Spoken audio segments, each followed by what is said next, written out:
What's going on, guys? It's your boy Scrub here, back again with another video. Hope you guys are having a great day. I know I am. And today I've got a story for y'all about a time these two Karens had a little showdown at my job. Karens be battling, that just is what it is. Regardless, I figured it's a story time y'all would enjoy, so it's what we're going to be doing today. But be sure to press the like button, or no joke, no scam, Karens are going to fight next time you work. Not too fun. I'd press the like button and let's go. Quiet now, lay low when you reach zone, pipe down, make it out, stack the bread, cause your love is Alright, now ladies and gentlemen, I'm just gonna say it like it is. Going to a grocery store on a holiday is probably the worst decision you could ever make. When I tell you that, people on D-Day and people who work Thanksgiving in a grocery store have some stuff in common, I'm not kidding. Alright, I'm absolutely kidding. Those two things have absolutely nothing in common. But jokes aside, holidays in a grocery store are wild. The craziest I'd ever seen it was Thanksgiving. I've told a story about that. But I witnessed two Karens get into a fight on the second busiest I've ever seen the grocery store, which was actually Easter. I know, obviously, people love to make an Easter meal. People love to make just a lot of food for their families whenever there's a holiday. And because of that, we have a lot of very last-minute people that come in, like the day of Easter, trying to find things. And, as you would expect, it's just pretty hard to find a good ham the day of Easter because we've been selling them like crazy for 2 weeks at that point, and there's just not a lot left. But sure enough, without fail, like every other holiday, like as soon as you get to that day, all the last minute people start showing up, and people get very, very mad at you, the grocery store workers, when they take forever to prepare for a holiday. They treat you like it's your fault. And on this particular day, I was kind of mopping up and down the aisles, and I was walking by the section that we had our ham in. And I say had our ham in because there was literally like 2 left, and they were really small. They looked pretty beat up. Wasn't ones that I personally would buy. But at this point, Easter dinner's maybe 9 hours away, so whatever. If you're desperate for a ham, you're desperate for a ham. And as I'm pushing the broom by this area, I see one lady run up and take both the hams and put them in her cart.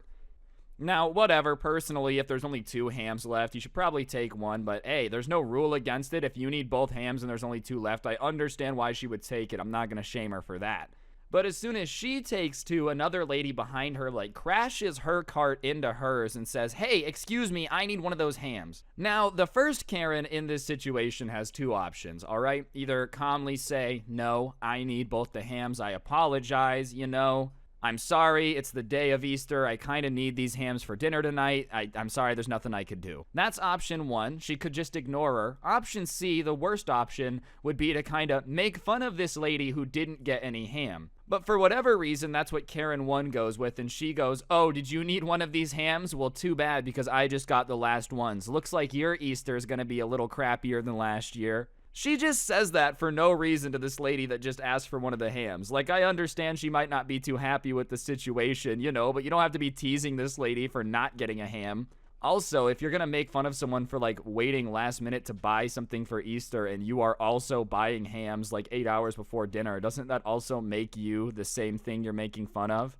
Anyways, the Karen that kind of gets insulted starts being like, "I need one of those hams for my family. You're the reason that my Easter's going to be bad. Please give me the ham." And while obviously the first lady has no bearing on, what this other lady's Easter was like, I would hear that all the time on holidays.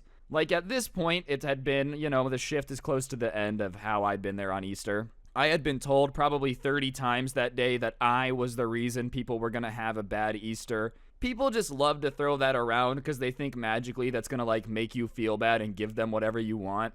Oh, wow, I'm going to ruin your Easter, then you can have one of the hams, And listen, there's not much you can do, as I said, if somebody already has them, but this other Karen decides that, she's gonna make fun of this lady for having her Easter ruined. So she makes a comment about how, her family's gonna have a crappy Easter or whatever. And I'm kind of watching this and moving the broom by them, right? So, I'm just walking by, I'm acting like I don't see it. Sure, whatever, it's my job to intervene, but I don't want to have to do anything about this. So I'm going, and I finally get to the point where I'm about to turn the corner and be out of view. And as soon as I'm about to turn, the Karen that has the 2 hams goes, excuse me, and I just know she's talking to me. And I turn around and they're looking at me and she goes, "Can you come over here? We have something that I want to settle." And of course, I'm like, ah, crap, I gotta go over there. I have to. But in my mind, I'm like, I don't want to do this. I really don't want to do this. I really don't want to do this. So I start walking over there and she goes, "What's the policy on how many hams you're allowed to purchase?"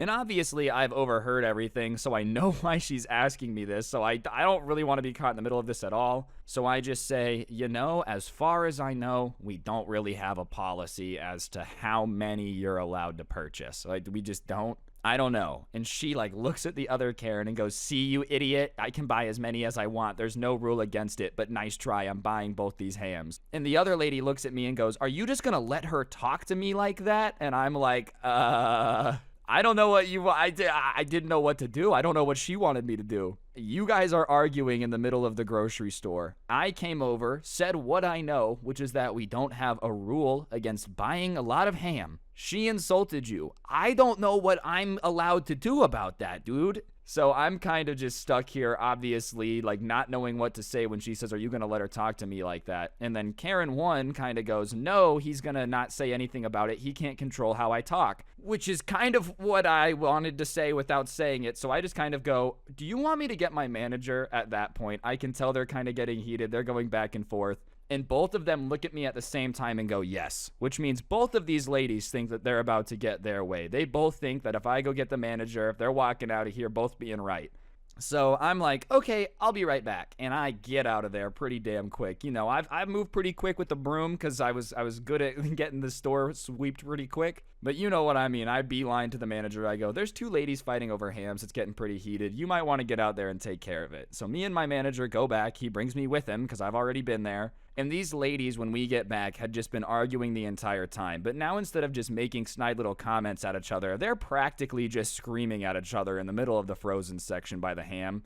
That spot where they have the little thing that's the refrigerated half up to your waist fridge with the open top and you can grab stuff out of it, and behind it's the cheese section. They're kind of in that spot over by the refrigerated spot.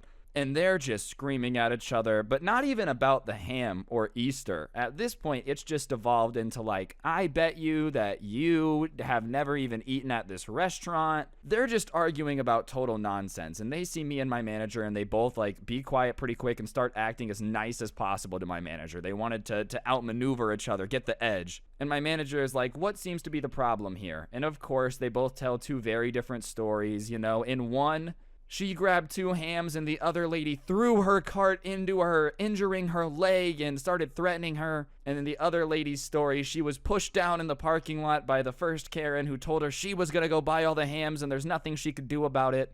And it's obvious that neither one of them is telling the whole truth in the situation, Karen 1 had grabbed both the hams and the carts had crashed, but it wasn't she had been doing it on purpose to hurt her or anything. It's just kind of a disaster. And my manager looks at me and I just shrug because I'm I'm not going to be the reason any of this gets pinned on anyone. So he kind of starts trying to solve the situation, and he starts to explain to the first Karen that it would be really nice of her to let somebody else buy the other ham. And she's like, yeah, that's cool. I don't care. I'm going to buy it. As I said, we don't have a rule against it. Our manager says that. There's nothing he can do, but he's kind of it would be nice of you to do that. She doesn't care. She wants to buy both. So the manager is kind of all right, I can't take it out of her cart. If she wants both, she can have it. Karen 2 doesn't like that and starts arguing with the manager, saying he's making an unfair shopping environment, which I don't really know is a real thing.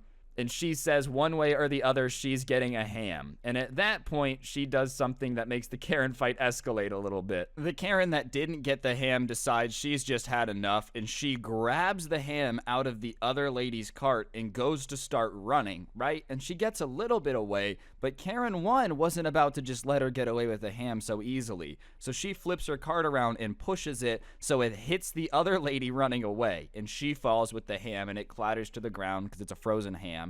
And the other lady runs up to her, picks up the ham, puts it back in her cart, and goes to leave. Well, now Karen 2 is pissed off, so she gets up, and they start fighting. I'm not even kidding you, fist fighting over who is going to be allowed to buy this frozen ham. Keep in mind, my manager and I are still standing right there, so he goes to break it up. He's like, you guys can't do this. You guys have to go. Now neither of you is getting the ham. And at that point, it was like they made a little bit of a Karen truce for a second because they shove him and then grab the ham. One of them does. I think it was Karen 1.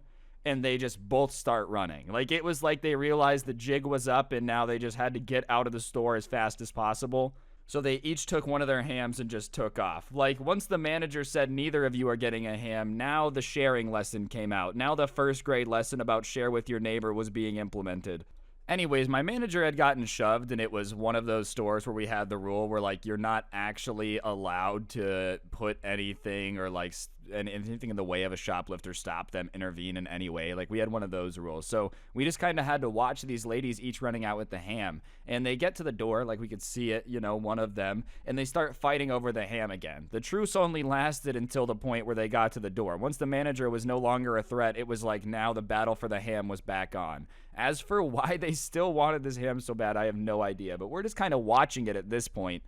And they're arguing and yelling, and finally they're ripping like the ham out of each other's hands, and the wrapper just falls off, and the frozen raw ham just smacks onto the ground. And Karen 2 goes, "Look what you did." And the first Karen goes to start picking it up, and when she picks it up, the other Karen grabs the other one out of her cart and just runs out the door. And she gets away. The other Karen is now sitting there looking at this floor ham, and she just scoops up this raw frozen ham and starts running out with it. Nothing else, just the raw frozen ham. It's not even in a wrapper anymore, so she's got ham juice all over her. She's got to be covered in the stuff because, like, she's just carrying a raw ham to her car. Anyways, we can't stop them, so they get away, even though we weren't really chasing them. But after that, the manager was like, "Honestly, dude, I'm never working a holiday again." And I was like, "Yeah, me neither, dude. This sucks. I'm just not going to be fighting middle-aged women for raw ham anymore."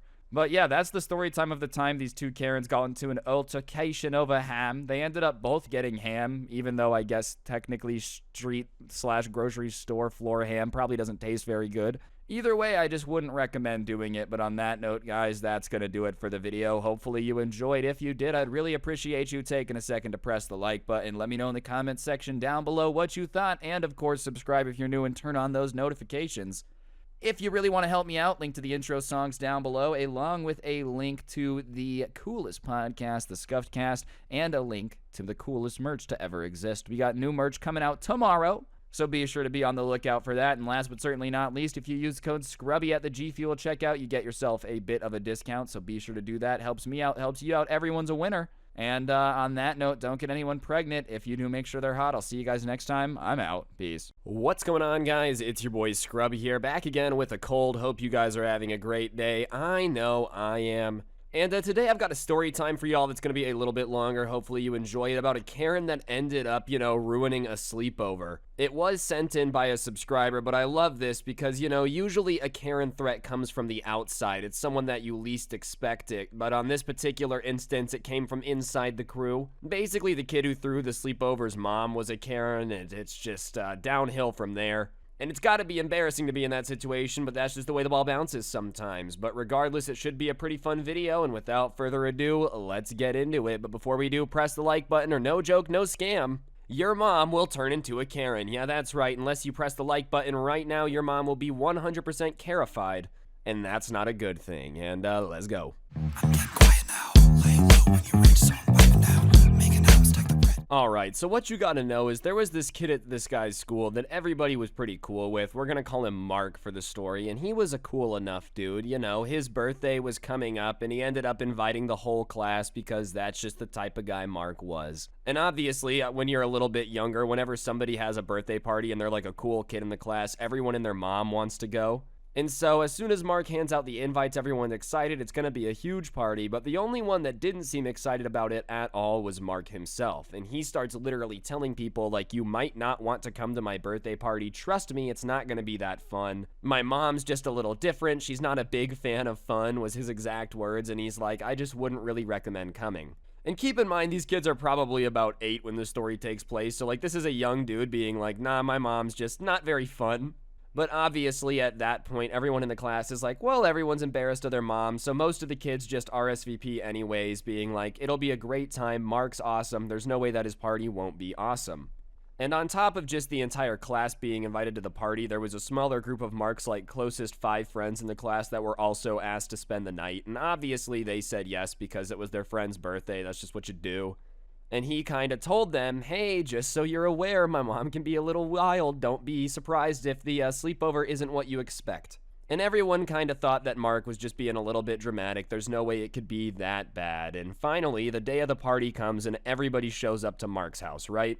And instantly, it's obvious to everyone that the party is not what they expected, and maybe there was a little bit of truth to what Mark was saying in the first place. Because when you get there, his mom had decided to be blasting classical music. Literally playing Beethoven at like a third grade birthday party with all the kids showing up. And listen, I'm not gonna sit here and say classical music sucks in every situation. It doesn't, but that being said, when it comes to like a party, it really sucks for that situation, you know? Who wants to bust a move with Bach? It's just not something that I feel like a lot of kids are necessarily down to be having a good time to. And I know music doesn't make everything, but like sit in a room with classical music blaring and tell me you're even in the mood to have fun. I just don't really think that's how it works. On top of just the weird music giving a weird atmosphere, on the invite it said there was going to be like plenty of snacks and lunch, and there's no chips, there's no cookies, you know, the normal birthday party staples. Instead, there was just like this snack table with carrots, celery, and ranch, and some type of salad that looked like it was literally made out of grass. Like that was reminiscent of how it smelled and looked like.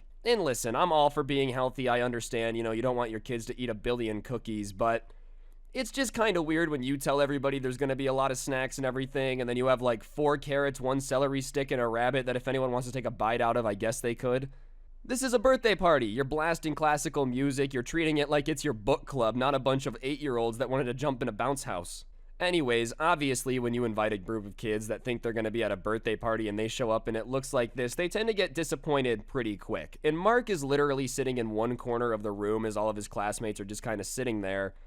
And he looks mortified. You know, it's his birthday party. He's supposed to be having a great time, having a blast, but he just looks like he's just having the most miserable time on the planet. Literally reminiscent of someone like awaiting interrogation for a crime they just committed. Just not looking too stoked by any means. Anyways, the entire class is there and everyone's just kind of sitting there quietly talking about stuff, literally whispering most of the time because the classical music is so loud, just not really knowing how to act or behave.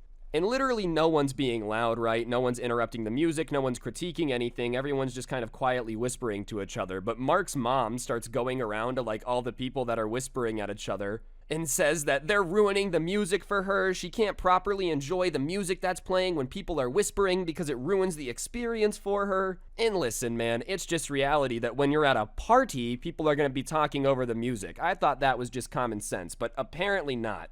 Not to mention, you're playing classical music, bro. You're playing Beethoven. Like, what? Have you not heard this song a million times? It's been out for 300 years. How is anyone whispering gonna ruin anything for you? Anyways, that's the vibe of the party going on. I think at this point you kind of get an explanation. Anyone trying to have fun gets shut down pretty quickly because just no fun allowed. It's just not an acceptable day. Birthday parties are not the time to have a good time. I don't know what you kids were taught. And after about an hour, people start to file out. The party had been scheduled on like the little invitation thing to last all day, but once people kind of realize that it's not going to be a very fun situation, parents and kids just kind of start leaving pretty quickly.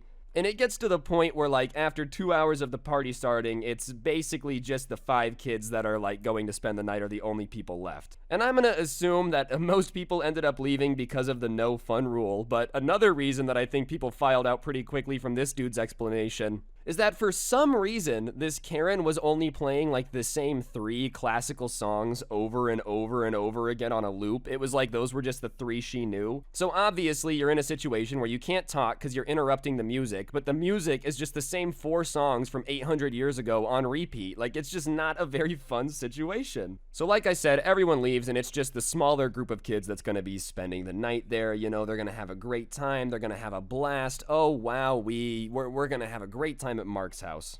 The truth was everyone else that left actually escaped Karen Castle. You know, they were the winners at that point. Because after everyone leaves, Mark's mom sits everybody down and is like, I have rules for my house that I need you guys to follow. And obviously the 5 of them are like, okay, I guess this is kind of different, but whatever, I understand. But the rules she starts explaining make no sense. She said that they were to treat her house like a library, which meant only whispering. There was never an occasion where raising your voice was necessary, ever. And even if that's not weird enough, right? Like having library rules in your house. It's a really weird rule to have when you invite a bunch of kids over. Cause like, call me crazy, I don't think any kid is good at being quiet for an extended period of time. Like, okay guys, my house is a library, whispering only. But on top of that, there were other rules that were just absolutely insane. She told them that if anyone had to use the restroom, they were to ask for permission first so she could make sure that they weren't dirtying up the bathroom. It seemed like this lady was just being super protective of her house, no raising voices, no using the bathroom without my permission, no like any of that stuff. It was almost like she was just horrified that if she let these kids explore her house, it was gonna magically burn down. And listen, I get being protective of your stuff. I understand maybe being like, oh, I don't want strangers using all my things. That's a normal feeling. But the difference is you're not supposed to throw a party at your house and invite people to spend the night if you also hate people being at your house and don't want them to touch, breathe on, or do anything. Like, why even bother throwing a party at that point if you're just gonna hate everything the entire time and make all your guests feel super uncomfortable? I know a lot of people like Karen that don't like people around, and that's fine, but if you don't like people around, then don't invite people around and then make them feel bad for it. And obviously, after this little rule seminar with all these things broken down, the 5 guys that are spending the night are just scared, you know, who wouldn't be intimidated at this point realistically? It's more like a prison camp than a birthday party. Like, you have to ask to use the bathroom. You're constantly being supervised. You have to whisper everything. You know, you weren't allowed to write notes to each other, like literally as if, you know, you were in jail. Anyways, it's about 3 p.m. at that point in the day. As I said, the party was planned to last all day. It just really didn't. So Mark asks his mom if they can go play outside for a while. And surprisingly, she says yes, probably because it just meant that, like, she didn't have to watch them. And they go outside and are actually able to talk at this point freely. They don't have to worry about, you know, Mark's mom eavesdropping on him or anything like that. They don't have to play by library rules and whisper. And Mark starts explaining that, like, yeah, my mom's basically always like this. I'm really sorry. She made me throw a birthday party. She made me invite everyone. There's a reason I was trying to warn everybody. I knew this was going to happen, and, like, I'm just sorry for it. And all of his friends are understanding. They're like, listen, man, it's not really your fault that your mom's like this, but, like, this just sucks, you know? It's no offense to you, but, like, wow, this is different than we expected. And anyways, they start playing outside. It was Mark's birthday party, and they're having an absolute blast. You know, from this guy's message, it seems like this was the time of the party. Everyone had an absolutely great time, you know. Karen wasn't around. They're just vibing, hanging out. But when time flies, you know, when you're having fun, time flies. Time feels like it's going pretty quick. So after what feels like only 20 to 25 minutes, Karen comes outside and starts yelling at them that they need to come inside because it's getting late. It's too late to be playing outside now. They just really need to get in right now. And it seems super urgent, and everybody that's playing outside is really confused because, like, the sun is still out, the streetlights aren't on yet. It's not like there's really any indication that it's getting late. If anything, it feels like only 20-25 minutes have passed. But, you know, she's screaming at them. They know how she's, like, acting so far. They don't really want to argue with her, so they just go inside. And when they walk inside, everybody looks at the clock and sees that it's only 5 p.m. So they were outside for 2 hours, but as I said, like, it's still light out. It's not like it's crazy late. She made it seem like they were outside playing till 11 p.m. And, you know, unless you live by retirement home rules, I just don't really feel like 5 p.m. is crazy early. Like, if someone says, yeah, I went to bed at 5:30 last night, I'd be like, oh, are you 87? I wouldn't just assume that, you know, that's normal. And obviously, it catches everyone off guard, and one of the kids that's spending the night says something along the lines of, like, oh, it's only 5 p.m. You know, he wasn't trying to argue with her, he wasn't trying to make her feel stupid. Literally, all he says is, oh, it's only 5 p.m., just kind of noticing that it wasn't as late as he thought. But, you know, even though the kid wasn't trying to be sassy or mean, the Karen kind of took it as a challenge for some reason, and she says, well, if you don't like the rules of my house, then you can shut up, you know? In fact, with that comment, I'm gonna call your mom and she can come get you for you being rude. And the kid's just kind of flabbergasted because he really wasn't trying to pick a fight or do anything to make her mad. He's just like, okay, and he thinks she's not serious. But Karen really walks into the other room, calls this kid's mom as fast as possible, and says that he's being insanely rude, he's insulting her and her home, and, you know, this kid just has no ability to behave the correct way at someone else's house.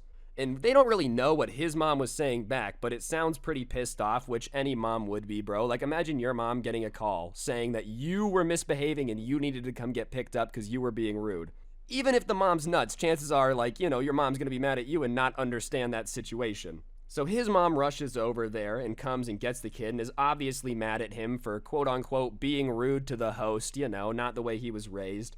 And he gets taken home. And at that point, everyone that's left is even more afraid of Karen. They're like, dude, this chick will literally call our parents and just tell them that we were the problem. And, like, what am I supposed to do? Tell my mom that she was the crazy one? They're never gonna believe that. I can't imagine that was a very fun ride for the kid home, dude. Like, if I would have gotten a call, like, sent home by someone at a sleepover for being rude, my mom would have had, like, one hand on the steering wheel, the other one, like, choking me like Bart Simpson. Obviously, I'm kidding. My mom wouldn't do that. But, you know, it would not have been a very fun car ride home in a situation where, like, I got kicked out of a party because I was being rude. But at that point, you know, everyone is even more afraid of Karen. They're even less likely to like stand up to her, tell her to F off because they just don't want to get in trouble. So Karen turns around and is like, now that that problem's out of the way, who's ready for dinner? And obviously they had only eaten celery and carrots all day, so they're very hyped, and they go into the kitchen, and the smell isn't exactly what they were expecting. You know, maybe some pizza, fried chicken, something along those lines. It's like a party food. Nothing says fun like pizza, wings, and like some chicken fingers, bro. I'm just thinking about it right now. I'm kind of getting hungry, pushing these cows into the pit. But for whatever reason, this Karen had decided to make pea soup for dinner. And listen, I'm not saying everybody's gonna have like a magnificent birthday dinner, but Mark literally says, Mom, you know I hate pea soup. It was this kid's birthday party, and she just whipped up something that she knew he was gonna hate. And like I feel like, you know, I've never hosted a party before for like a lot of people. But I just know for a fact that pea soup might not be a hit if I was hosting a dinner party, you know, like, hey, what's up? It's party time. Who's ready for some pea soup? Doesn't strike me as a really fun sleepover meal. Not once have I like ever wanted to eat pea soup with the boys and reminisce about old times. But regardless, it's the dinner. So they all sit down and they start eating it, and they're just sitting there in silence. Nobody wants to move, nobody wants to breathe, nobody wants to do anything that can make Karen mad and have them sent home for like being too rude. So obviously the dinner's extremely awkward, and Karen is kind of talking to herself the whole time, being like, oh my gosh, these kids, like this is so exhausting, I can't believe I agreed to this. Once again, she threw the party. She didn't have to invite anyone, she chose to do it. Anyways, the dinner kind of ends, and she ends up pulling out these cards, and she's like, all right, guys, it's game time. And they kind of get excited, and she goes, we're playing poker. Keep in mind, they're 8-year-olds. None of them know how to play poker, but instead of, you know, taking the time to teach everyone how to play, give them the rules, kind of explain anything, she just says the best way to learn is by playing. And listen, I'm not saying it's impossible to learn that way. It's a very confusing game to learn by watching. You know what I mean? It still doesn't make a whole lot of sense. And she's obviously just destroying these kids playing poker because they don't know how to play. It'd be like, you know, me signing up for 8-year-old soccer leagues and then posting highlights and being like, yeah, I'm basically Pele. It just doesn't matter. You're supposed to be beating up on them. That's the point. And, you know, she's destroying them in poker. But the worst part is she starts trash talking them. Like, oh, you suck. Why would you do that? Do you not know how to play? And the kids are like, yeah, I literally do not. No one taught me how to play this game. You just said we were going to play and started going. Everyone's not having a good time, you know, and she's just trash talking. And finally, she starts to get annoyed that they suck. She's like, you guys are no fun to play against. You're not a challenge. As if, you know, it's a giant flex that a 40-year-old woman can beat 8-year-olds at poker. I feel like this is the type of woman that I'd meet on a flight back to Vegas from somewhere, and she'd be like, yep, I'm gonna go big and win $8 million off the casinos this weekend. I've been reading how to play poker for dummies. All right, just because you think you're really good at poker because you beat your 8-year-old's friends doesn't mean that you should be going to Vegas and trying to gamble full time. You know what I'm saying? And one of the kids, when she's trash talking, goes, I don't really want to play. And the mom is like, well, if you don't want to play, then I think it's bedtime. Because if we're not going to play games, then I don't know what we're going to do here. She like threatens them. And, you know, at that point, Mark, who's the kid of this woman, it's his birthday party, looks at the clock and goes, Mom, you're going to make us go to bed? It's 6:30 p.m. Why? And he wasn't trying to ask it in a mean way. He was just pointing out, like, come on, Mom, if we don't want to play this game, we have to go to bed. It's like, it's 6:30. Why are you going to send us to bed right now? And once again, dude, she takes it as a challenge. Like, anyone that questions anything she said all day, she was like, do you want war? You know, sound the horn. We must combat. And she flips over the poker table they're playing at, gets up in, you know, her son Mark's face, points at him and goes, I'm sick and tired of your attitude today. I had all your friends over. I threw a party for you. They're having a great time, and you keep ruining it by talking back to me. It's bedtime. Makes everybody get up from this table, go get in their sleeping bags, no TV, no lights, nothing, and says, go to bed now. Keep in mind, it's literally 6:30 p.m., so no one is tired. I don't know who goes to bed at 6:30 p.m. other than, like, my great-grandpa. Even then, that's probably pretty early, dude. He probably stays up till 7 to watch Jeopardy or something, like, whatever old people do these days. But they're too scared to do anything. They don't want to make her mad and, like, get up and leave. They don't want to move. They don't want to do anything. They're laying there. And finally, one of them at like 8 p.m., after just laying there for an hour and a half, decides, all right, I'm going to go text my dad, call my dad. He had a cell phone, like one of the old flip phones. and ask if he can come get all of us. You know, I want to get all of us out of here. Mark, I'm sorry, you got to stay. It's your house, but like, I don't want to spend the night here. I don't think these guys do either. So he goes, asks if he can use the bathroom, because of course you have to ask. How dare you think you can handle going to pee by yourself? And while he's in the bathroom, you know, he texts his dad, says to come get him. Well, the dad shows up to the house, knocks on the door. The Karen answers. He goes, hey, I'm blah, blah, blah's dad. I'm here to pick up all the kids because, you know, their moms just want them home. They miss them. And the Karen, instead of like being embarrassed that these kids had such a bad time they asked to go home, or like, you know, being a little skeptical of the situation, seems mad relieved to be able to get these kids out of her house. She comes in, wakes them up, and is like, all right, guys, you got to go, bye, you know, and like goes to her room and slams the door before they're even out of the house. And poor Mark is just standing there looking at them like, please don't leave me behind. You know, they just didn't really have that much of a choice. So they get into the dad's truck. They're all getting out of there, out of Karen Castle. And the dad kind of looks around at all the kids in his car and he goes, did you guys have fun?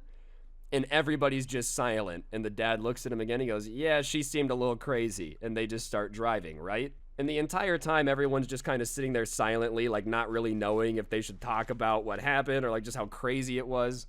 Because they had finally escaped Karen Castle, you know, they just kind of chalked it up, went home, told their parents what happened. Their parents were obviously like surprised, but she didn't do anything crazy. She just made them not have fun. Like, it wasn't like she did anything like that they could really punish her for. She just had the weirdest birthday party of all time and apparently just hates people doing anything considered fun. Anyways, that Monday at school, dude, poor Mark had to go around to everybody that had come and be like, I'm so sorry, you know, I'm just so embarrassed. Like, poor guy feeling the shame, having to be like, I don't know what that was. And the best part of this is usually you would think like the kids at school would be like, you suck, I'm not your friend anymore. Thankfully, everybody kind of understood. They're like, yeah, it's not your fault. That was just different. As for everybody that was there and Mark, like the 5 of them that had that little sleepover night, they ended up getting crazy close. You know, I guess if you go through something like Karen Castle, you're probably going to end up being better friends than you were before. So they still hang out all the time. They still talk. It's just a rule that they never hang out at Mark's house because obvious reasons.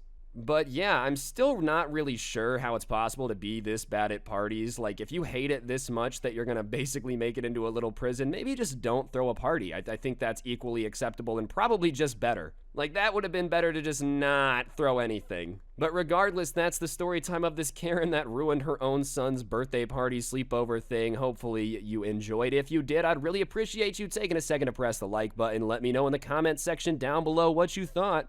If you enjoyed the intro song, a link to it can be found down below, along with a link to my podcast, The Scuffed Cast. And pretty big news, ladies and gents, if you use code SCRUBBY from now until September 20th, it's actually going to be 30% off in the G Fuel store. So if you haven't gotten any already, you might as well head on over there and use code SCRUBBY. And other than that, last but certainly not least, if you take a look at your screen, you will see the new merch that's going to be coming out on the 29th of this month. Yeah, that's right. We got some Halloween stuff coming, but the old merch is still available at the link down below, but I just figured I'd tease you guys a little bit, show you what's up next. Sorry if I sounded a little bit weird today. I've got a little bit of a cold, but yeah. On that note, guys, I think that'll do it for the video. Don't get anyone pregnant. If you do, make sure they're hot, and I'll see you guys next time. I'm out. Peace. What's going on, guys? It's your boy Scrub here, back again with another video. Hope you guys are having a great day. I know I am. And today, I've got a story time for y'all that was sent in by a subscriber about them having to deal with the Karen at their job. And honestly, it was pretty hilarious because I'm going to be honest, this might be the dumbest Karen I've ever heard of. I've heard a lot of Karen stories, but let's just say this lady had a complaint about her fridge and couldn't keep her cool. Wink, wink, nudge, nudge. But yeah, it should be a pretty good story time. Before we get into it, though, be sure to press the like button or no joke, no scam. Tomorrow, you will be yelled at to the point where someone cries to your manager like a therapist. You don't want that to happen, so press the like button, and without further ado, let's go. I'm getting quiet now.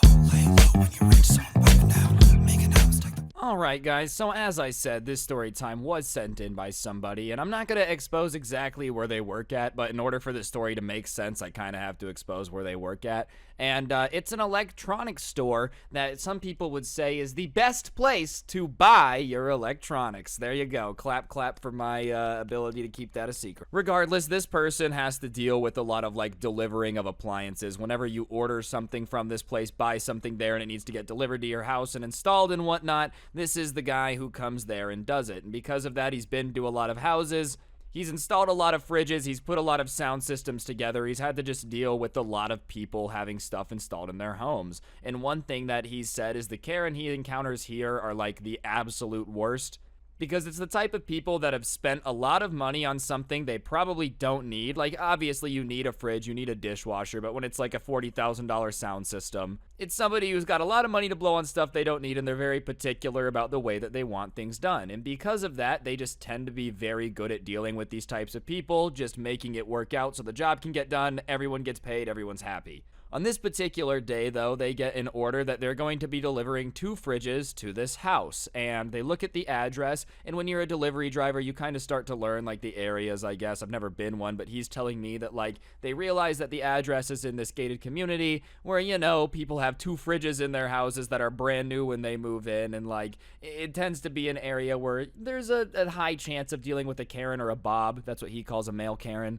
Just people who are going to scream at you and talk to your manager and whatnot. So they get the 2 fridges, of course. They're like really nice top-of-the-line fridges. So whenever there's a situation like this, one thing that they're required to do there is take pictures of everything all wrapped with no scratches and everything to be like, hey, if it's scratched or there's something wrong with it, it wasn't us in the truck. You did something once it was your property. Because, of course, they'll try to like get a free fridge out of it or whatever. So they load up everything and they go to this house and they pull up to this lady's house, and it's a massive house as they expected. And out walks this lady who looks a little bit eclectic, eccentric, I guess you could say. She's wearing some questionable things. She has like a cheetah print pants on with a tiger print shirt, and in her hair is literally like, you know how some people sometimes put feathers in their hair? She has like a full bird, like a taxidermied bird in her hair, like spreading its wings. So obviously they're kind of caught off guard by the way this lady appears, you know, and don't judge a book by its cover. But they get the idea that this lady might be a little bit of a wackadoodle. So she walks up, she goes, do you guys have my 2 fridges? And they say yes. And she demands to see them on the truck. You know, don't unload them until I look at them. Don't unload them until I look at them. So she gets in the truck and she like sees the fridges, right? And she looks at them and she's kind of evaluating them, turning them, like having the people turn them so she can look at them. She sniffs the wrap at one point just to make sure it smells new. At one point, she has them unwrap the handle of the fridge and she licks it to make sure that it tastes like fresh stainless steel and not a different metal. So they're kind of like, all right, our suspicions weren't wrong. This lady's just a little bit out there, and there's nothing wrong with that. Clearly, whatever she does very well for herself. So, you know, if she can afford 2 fridges, it's not his question to ask what they believe. It's just his job to drop off the fridge. So they go in and they put in the fridges and they plug them in, and she opens it up. And one of the first things she says is, why aren't these fridges cold? Why aren't these fridges cold? And obviously the workers kind of look at her weird and kind of like are, you know, don't really know what to say, because for those of you that don't know, refrigerators just aren't like always cold. You have to plug them in. They have to have power. They have to have some time to, you know, cool down. It's not like there's literally some wizard that casts a spell on this metal box and it's just always 30 degrees inside. So the workers kind of explain, well, you know, obviously it's going to take a little bit for the fridge to cool down, but it'll take about 2 hours, blah, blah, blah, blah, blah. And she's like, well, I don't know what you expect me to do with all this food then. And she points and she has all these frozen items there. And she said, I wanted the fridge delivered at this time so I could put my groceries away. And the workers are kind of like, okay, well, I don't know what to tell you because fridges have to turn on and work. We don't keep the fridges plugged in when they're not installed. They've been in the back of a truck. It's the middle of the summer. Obviously, the fridges are going to get hot. I don't really know what to do. And she starts saying that they're responsible for all the food that's going to spoil, and there's so many starving kids in this world, and, you know, they have that on their hands. They need to sleep at night knowing that they ruined food that a family could have eaten, and now there's kids hungry because of them. And they don't really know what to do because, truthfully, it's like, okay, I guess you're mad at us for not pre-cooling your fridge, but why in the world would we do that? Like, that's just not something that people do, dude. Like, imagine them installing a TV and you being annoyed that they didn't pre-log into your Netflix account for you. Like, basically the same situation here. So she's yelling at them and she starts saying that she's going to refuse to sign for the delivery or pay until they, like, fix this somehow. So obviously they're kind of like, well, this isn't good. The guy in charge of the delivery, the person who sent this in is just kind of like one of the delivery guys, goes out to call the store and ask what to do. And he goes out there with him and he's listening to the phone call and he has the manager on speaker and the manager picks up and he's like, all right, we got a problem. The person's not going to sign. Well, why? She's really mad that the fridge didn't come pre-cooled. And the manager on the other end is like silent and goes, are you messing with me? Like, is it April Fool's Day? Like, are you guys kidding? And he's like, no, she just refuses to sign. She's like getting really mad that we didn't pre-cool the fridge because she bought all this frozen food to be delivered right when we got here. Or a little bit before. Like, we don't know. There's frozen food. She's mad that's going to go bad because we didn't deliver the fridge when pre-cooled. And the store manager is kind of like, have you told her that that's not how fridges get delivered? Like, did you tell her that they cool down? Like, did you explain the situation? And he goes, yeah, I explained the situation. She didn't seem to really care or understand or like, doesn't matter. Like, it didn't matter. And now she's refusing to sign. So the Best Buy manager is like, okay, well, let me talk to her. So he goes back in with his manager on the phone and he starts talking to the lady. And the lady says that she wants one of the fridges for free because she expected it pre-cooled. And now her dinner guests that are coming tonight aren't going to have a good meal and it's his fault.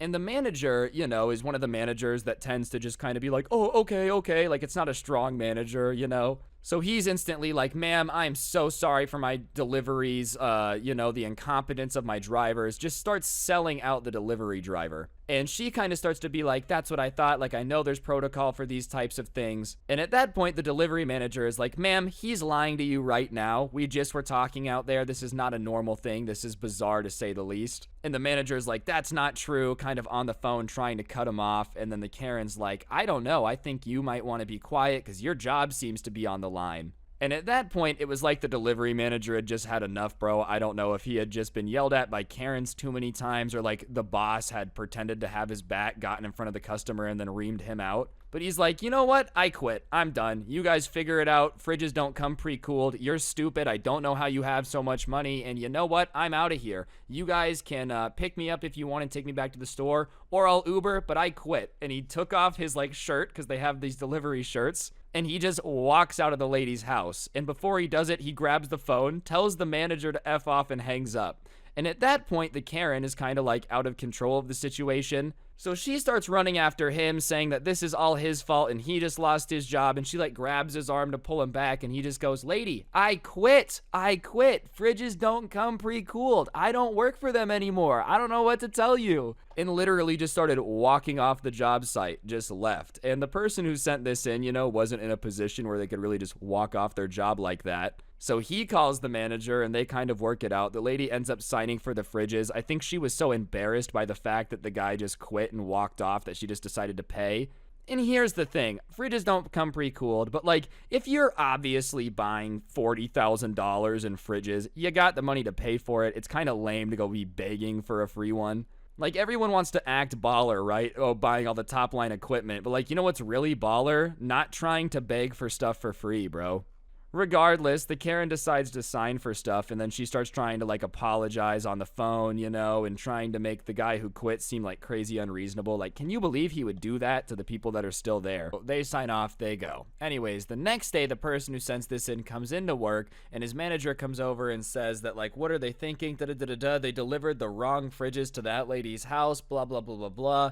And he's like, we definitely did not deliver the wrong fridges. That's the one that the manager walked off the site of, remember? Because you were on the phone with him. And he's like, oh, this is the same lady? And he goes, yeah.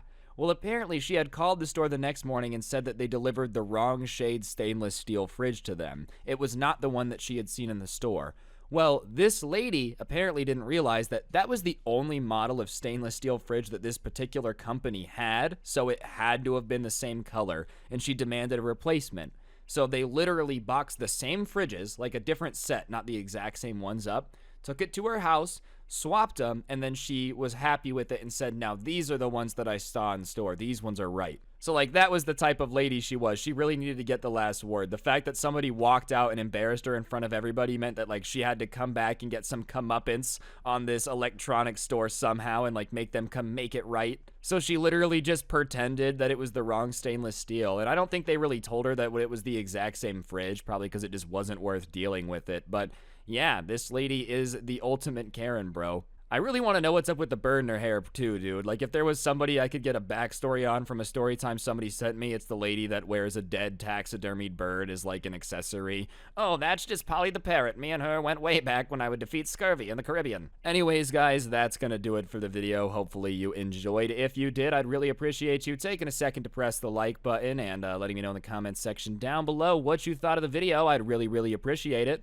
Of course, other than that, if you want to support me, you can check out the intro song down below, along with the link to my podcast, The Scuffed Cast. Use code SCRUBBY at the G Fuel checkout if you want a discount on G Fuel and to help me out. And last but certainly not least, if you take a look at your screen now, you will see the coolest merch to ever exist on the history of the planet, which can be yours by taking a trip down to the description and getting it. But yeah, on that note, guys, that'll do it. Don't get anyone pregnant. If you do, make sure they're hot, and hopefully I'll see you guys next time. I'm out. Peace. What's going on, guys? It's your boy Scrub here, back again with another video. Hope you guys are having a great day. I know I am. And today, as you can tell from the title, we're going to be having ourselves a little diddly of a story about a Karen that destroyed this dude's car. Yeah, that's right. This subscriber sent in a story to me about how he was just minding his business, driving home from work, ended up, you know, doing a pretty normal road maneuver, and the Karen that witnessed it freaked out on him and ended up attacking his car and calling the cops, but she was the one that got charged with the crime. You know, I'm gonna be honest at this point. I feel like interacting with the Karen is kind of a fun thing. You have a story forever, and I feel like the tide has turned. Karens don't really get their way much anymore. Regardless, it should be a pretty fun video, but before we get into it, be sure to press the like button. Otherwise, no joke, no scam whatsoever. Your car will also be attacked by a Karen, and trust me, you don't want that. And yeah, without further ado, let's get into it.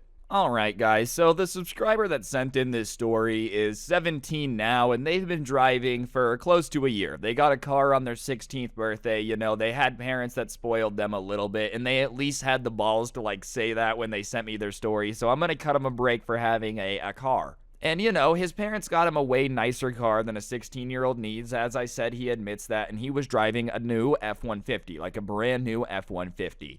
He's a 17-year-old kid. He does have a job, so basically the only time it gets driven is like from house to school, house to work, work to home. It doesn't go like a ton of crazy places. Regardless, one night he gets off work a little bit later than normal at about like 10 p.m. Normally you get off a little earlier when you're young, but whatever, he had stayed late. And he's minding his own business, and he's on his way back from work, and as he's coming up to this intersection, the light turns yellow, and he was kind of at that, like, awkward spot where, you know, you're in a situation where you could hit the gas and, like, gun it, and you could make it through, or you could slow down. Like, it's not like you're in the intersection. It would be a risky yellow to run. And because it was late and he was just a little bit tired, he decides to stop at the yellow light. And like I said, everybody's been in that situation. I'm usually a gas person, but he decides to slow down. And you know, apparently the person behind him was very upset with the fact that he decided to slow down at the yellow light, because he just starts to hear a horn from behind him, just like somebody kind of angrily just blaring the horn over and over again. So it's pretty obvious to him that like whoever's behind him honking that horn is pissed. And so he looks out of his rear view mirror and he can't really see what type of car it is. All he can see is like the back of it and the top of it. Whatever car was behind him, you know, was a smaller car, kind of like a compact, and it was just so low to the ground and so up on his butt tailgating him that he literally could not see it from his rear view mirror. So he's kind of like, damn, bro, this guy's in a bad mood. He is literally on my tailgate. That's wild, but they'll get over it. You know, the light will turn green and we'll go our different ways. And the horn is still going off while he's thinking about this. It doesn't take crazy long. And finally, the horn stops honking and he's like, okay, they realize they're being silly. But when he thinks the person realizes they're being silly, he sees the driver door open. And usually at that point when someone's road raging and the door opens, you're like, this is not gonna be good. So he kind of starts getting ready to run the red light just in case, and out steps this like soccer mom looking lady. And she is just screaming about how, you know, he needs to learn how to drive, and you're supposed to go through a yellow light, red is when you're supposed to stop. And his window is rolled up and he can still hear what she's screaming. Keep in mind it's like 10 at night, so he just tries to ignore her. He's like, all right, I'm just gonna act like I don't hear her. But that becomes increasingly difficult because she walks up to the driver's side window and starts like hitting it while screaming at him that like he's a horrible driver. And at that point, he doesn't really know what to do, so he looks at the window and goes, "The light was yellow, that means slow down." And he thinks that like that should kind of do the trick. Only because it should be insanely obvious at that point that like, oh, the light was yellow, that means slow down. And anyone above like a 3rd grade education would be in a situation where they would understand. But I guess this girl like never played with anything involving cars as a kid. Because when he says it's yellow, I slowed down, she starts saying that she has never known anyone so stupid to think that a yellow light is for slowing down. Which is a very confusing sentence to me. Like, you're basically admitting that every person you've ever seen or driven with is horrible at driving. Like, they always gun it. Without fail, there is never a situation where they've ever slowed down for a yellow light. I don't necessarily feel like that's a great thing either. You know what I mean? Regardless, this poor subscriber is still just getting yelled at by this Karen, confused on what the hell he's supposed to be doing, and that's when she starts trying to open the car door. And at that point, he's like, all right, I've tried to be nice, I'm over it, and he is just like, get away from my car now! Because up until this point, it's just a crazy lady. Now if she's trying to get him out of the car, it's like a safety thing. And when he starts yelling at her to get away from the car, she's like, I'm not gonna do what you're telling me to do. I'm older than you. You're supposed to respect your elders. And I've never understood that argument when the old person is being nuts. Like, I understand if a person that's older than you is asking you to do something completely reasonable and like you're just being a jerk for no reason, respect your elders. But no, if you're trying to attack me and pull me out of my car to berate me and hit me because I ran a yellow light, like that's not respecting my elders, bro. That's just, you're nuts. So whatever, this kid is like, I'm not getting out of the car and I'm not gonna respect my elders.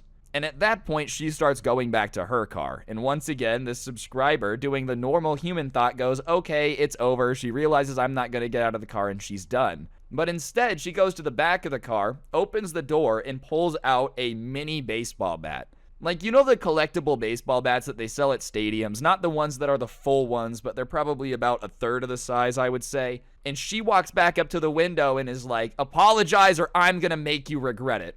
And, you know, he doesn't really think that this woman would be crazy enough to start attacking the car with a mini baseball bat, so he goes, no, I'm not gonna apologize. I didn't do anything wrong. And right when he says that, she moves to the hood of the car, lifts up the baseball bat, and just like brings it down, denting the hood. And she's like, there's plenty more where that came from, apologize. And he's screaming now, he's like, what are you doing? You're attacking my car. And she just proceeds to keep hitting different parts of the hood, the side of the car, just denting as much of it as she can. And at that point, the light turns green and he guns it out of there and is like, what the hell? But as he guns it, she was kind of not in front of the car, but like to the front and left. So she's like, oh my God, you tried to run me over. I'm calling the police. And she hops in her little Fiesta and starts following him on the phone with the cops. And the kid ends up driving home. He's like, all right, I don't really know what to do or where to go. I just don't want to be in the middle of the road with this crazy lady. At least if I get home, you know, my parents will be there. So he calls his parents and he lets them know what's happening. He's like crying because he's just scared at this point. You know, he's like, I don't know what's happening. This lady's hitting my car with a baseball bat. She's following me.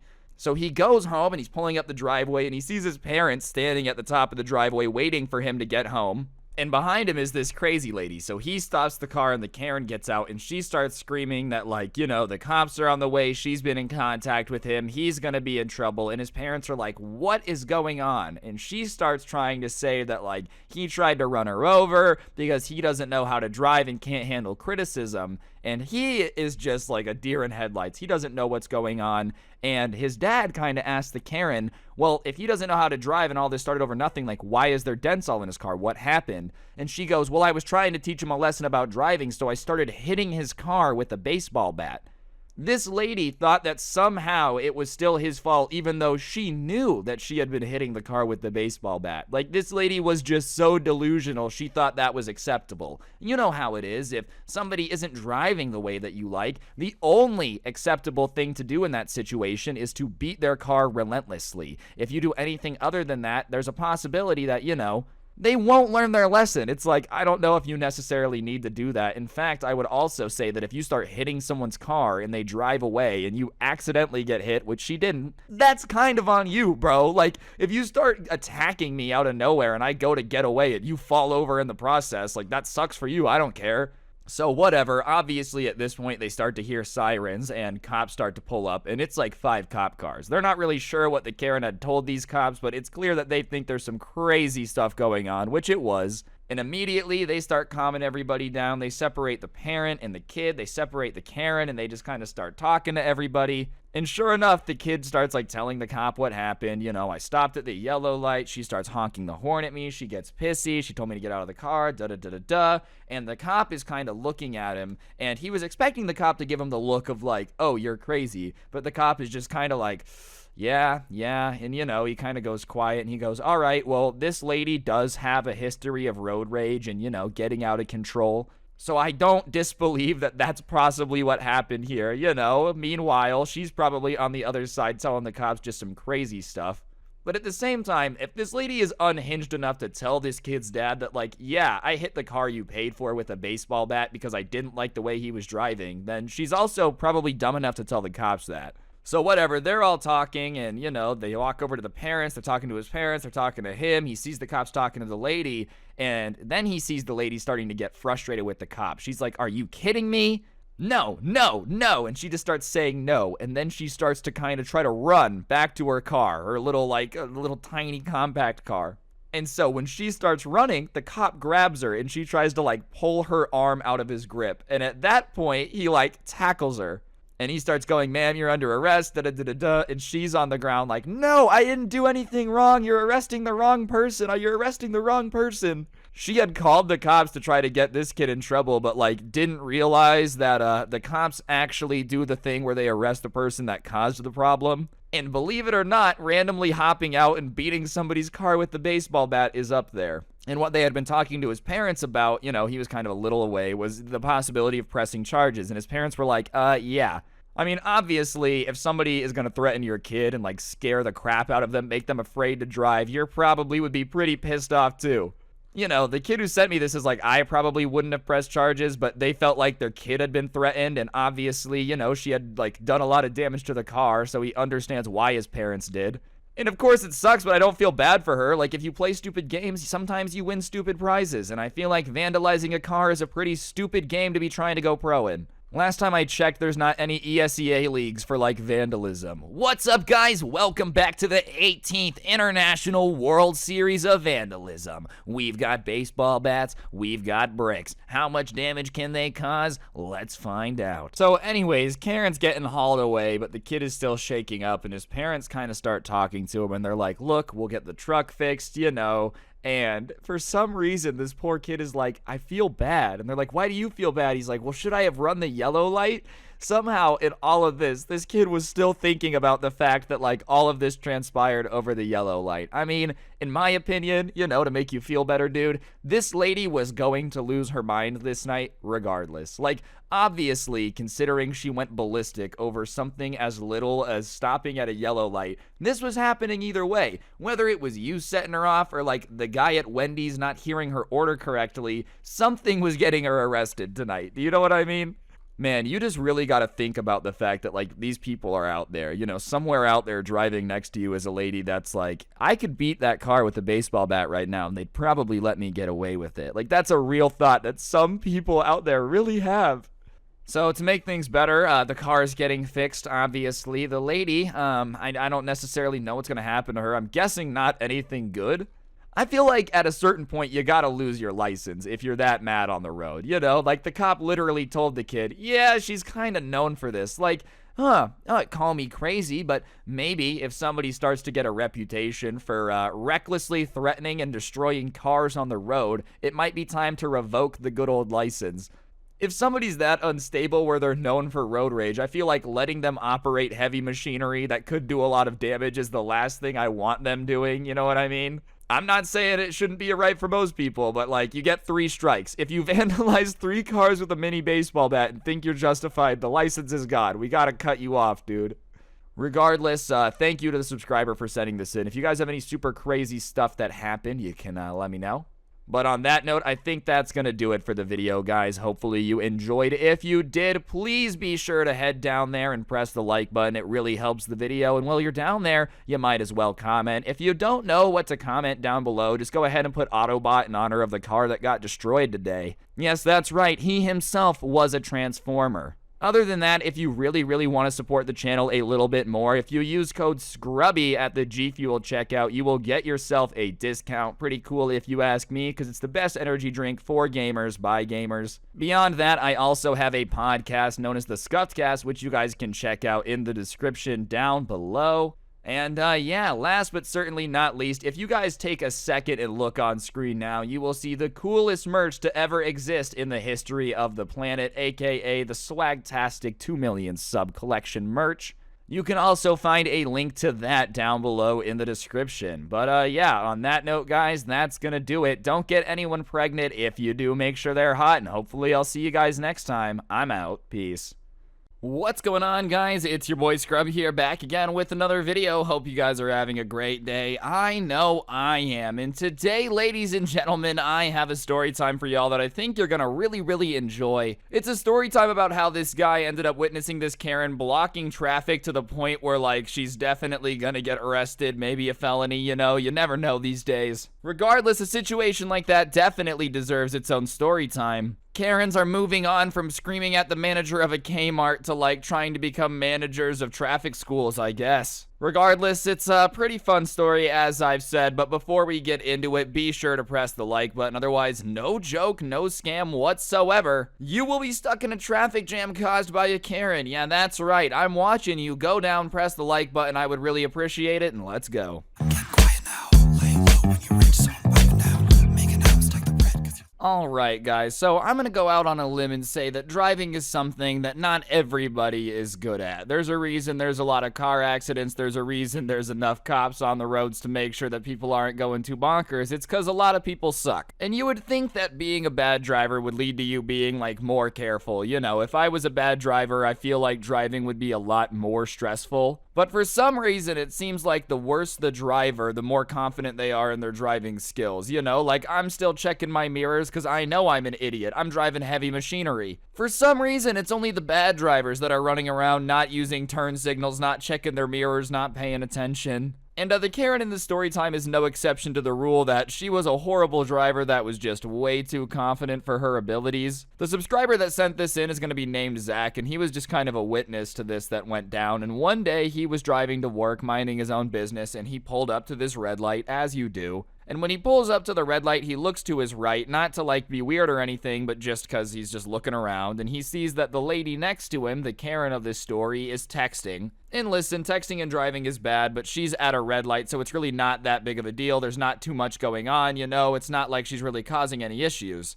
And so he just kind of takes a mental note that this lady is texting, and whatever, if she would have just gotten off her phone and started driving, there wouldn't have been a problem. But sure enough, the light turns green, and this Karen doesn't move. Zach drives, the people behind him, his lines start to move, but that entire line is just held up because she's still sitting there sending a text message. And obviously everybody behind her is getting pissed off at it, dude. Nothing is worse than the light turning green and the person in front of you not moving. Like, that is genuinely one of the most aggravating things ever. If I was the person that was holding up the line like that, like if I was the reason there was a little traffic jam, I would be horribly embarrassed, dude. I would be, like, ashamed of myself a little bit. But this Karen, when people start honking at her, drops her phone and starts flipping off the guy behind her who honked his horn. I don't really know what she was expecting. Like, it seems obvious to me that somebody was going to honk at her at some point if she was blocking traffic and not moving. But whatever, she felt like she had been slighted, so, you know, she flips him off and, like, kind of brake checks him a little bit, is just starting to drive aggressively towards him.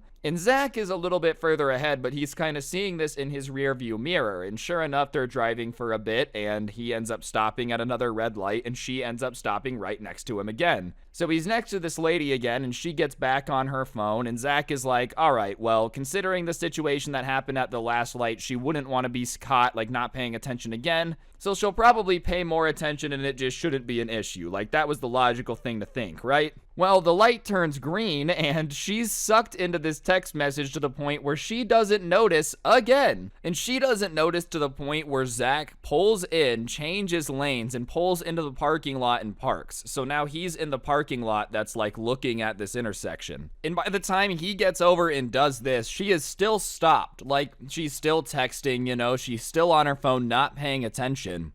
And honestly, whatever is on that phone has to have been one of the most interesting text messages of all time. For it to be just like that engaging where you're just gonna forget that you're driving a car 10 minutes after you already forgot you're driving a car. Like, that's almost impressive levels of being able to forget whatever the hell's going on, you know? And now everybody's honking at her. They've been waiting for a little bit. Cars are starting to like pull into the lane next to them and just go around her because it's emptied out because they've all left because the light was green, right? So, you know, she's just really causing an issue here. But instead of like deciding to drive at that point, you know, just owning that she's being annoying and moving the car, the Karen doesn't move the car at all. No, instead, she doubles down and gets out of the car for some reason. And she leaves her door open when she gets out of the car, so that way, like, the lane next to her people can't use to get out anymore. Like, the lane people were kind of using to go around her, one of them is blocked. There's 2 lanes they can use. And she gets out and starts screaming at the cars about how they just need to be patient, you know, she's doing something, and, like, they just need to chill out and wait a little bit. Which is honestly crazy entitled. Like, hold on. I know we're in traffic, guys, but if you could just shut up and wait while I finish this text message, I would really appreciate it. Maybe you shouldn't have started to like drive before this conversation was done if it was just that important, you know, like if this conversation is literally a life or death situation, maybe pull over and finish it, don't just keep driving. And like, who are you to be yelling at me? To be honest with you, I don't care how important the texting conversation is. I don't care. I'm behind you in traffic and I'm trying to go somewhere. I really don't care about your personal life, lady. I don't know you. You know, oh yeah, everybody just slow down and chill out while she finishes her text messages. Like, I truthfully do not care if you're the Queen of England. I don't want to sit at a green light and wait for you to finish your text message because I don't care about who you're texting. The green light is a sign to go fast, rapido, let's go, adios, or yeah, bye, I don't want to see you anymore. It doesn't mean let's just take our time and be patient and wait on whatever in front of me, like the person in front of me to finish doing what they're doing. And I also think it's illegal. Like, I'm pretty sure blocking traffic intentionally at a green light has to be some type of traffic violation. And if it isn't, then it probably should be because, you know, that just seems like an easy way for people to annoy everybody legally. Anyways, Karen is outside of her car yelling at everybody, saying that they need to be patient and, you know, they're all being annoying. And as I said, she had opened her door to like block the lane next to her so that way people couldn't use that to escape. But there was multiple lanes. There was another lane for people to start going around her in. So people just start kind of going through the lane that she's not blocking and driving around her. And as they're driving, their windows are rolled down and they're screaming at her. They're calling her an idiot. They're calling her selfish. They're calling her annoying. They're calling her a lot of other names that I can't repeat if I want this video to pay me. But like, you guys can guess what they were saying at the lady blocking traffic. And, you know, she decides that, oh my gosh, this is too far. You guys are going to disrespect me, yelling words at me. I can't handle that. I'm going to block traffic and yell at you guys, get out of my car and block lanes, sure. But if you guys insult me when you're driving around me, that's too far. She decides she's going to block all the traffic at that point, and she jumps back into her little, like, Ford Explorer and turns the car so it's now parked sideways in traffic. Like, you know how you go straight? She had turned the car to block all of the lanes. So now literally nobody can like get across these lanes. The only problem with this is the light turns red on the people there. So the people that are there now, A, aren't the people that she had been messing with earlier. Like, all those people had escaped. And B, the light is red so they can't move anyways. So she's not actually blocking traffic. And I guess this Karen was really in the mood for revenge. Like, the entire point of her blocking traffic was to just ruin everybody's day and piss them off. Because when she realizes that the lane she's blocking is a red light, like she's not actually blocking any traffic, she drives and pulls into another 3 lanes that have a green light. So she's now blocking traffic of like a different 3 lanes that have nothing to do with it. And obviously all the people in that lane start smashing their horns trying to get her to move out of the way because she's blocking them from going.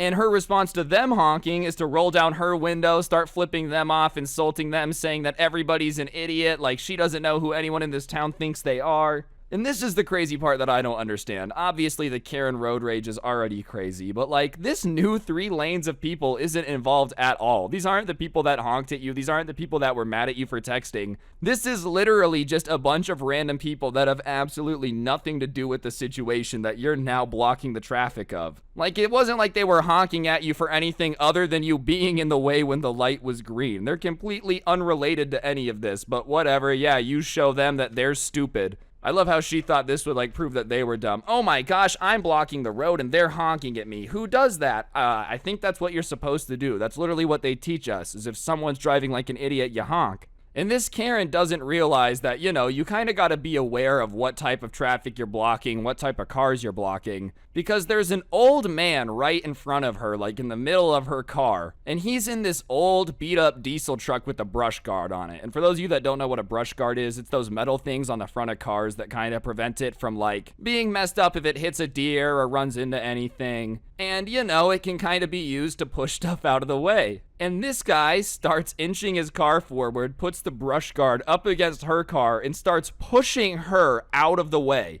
So he is literally pushing this Karen out of the way now. And listen, man, if you got a brush guard and you're in that situation, it's literally like the stars are aligning for you. And as I said, the subscriber that sent this in, Zach, is watching this from the parking lot. And he kind of takes a second to look around at that point and see if anybody else is there. And sure enough, there's like a crowd of people out in this parking lot now watching it because it's just absolute chaos. And, you know, the Karen, when this guy starts pushing her car, starts freaking out. Her windows are rolled down and she's screaming at the top of her lungs. And they're like in a parking lot near the intersection so they can hear it. And she's just screaming that this guy's insane. He's an absolute lunatic. He's attacking her. He is just a redneck idiot. He is clearly like inbred. She's just saying every insult known to man. She's trying to hurl every hurtful word she can at this guy. And it's not working. He's like still pushing her out of the way. And listen, I think they're both a little crazy, but the Karen is definitely crazier. You're using your truck to push her. You obviously are like, whatever. You're a little out there.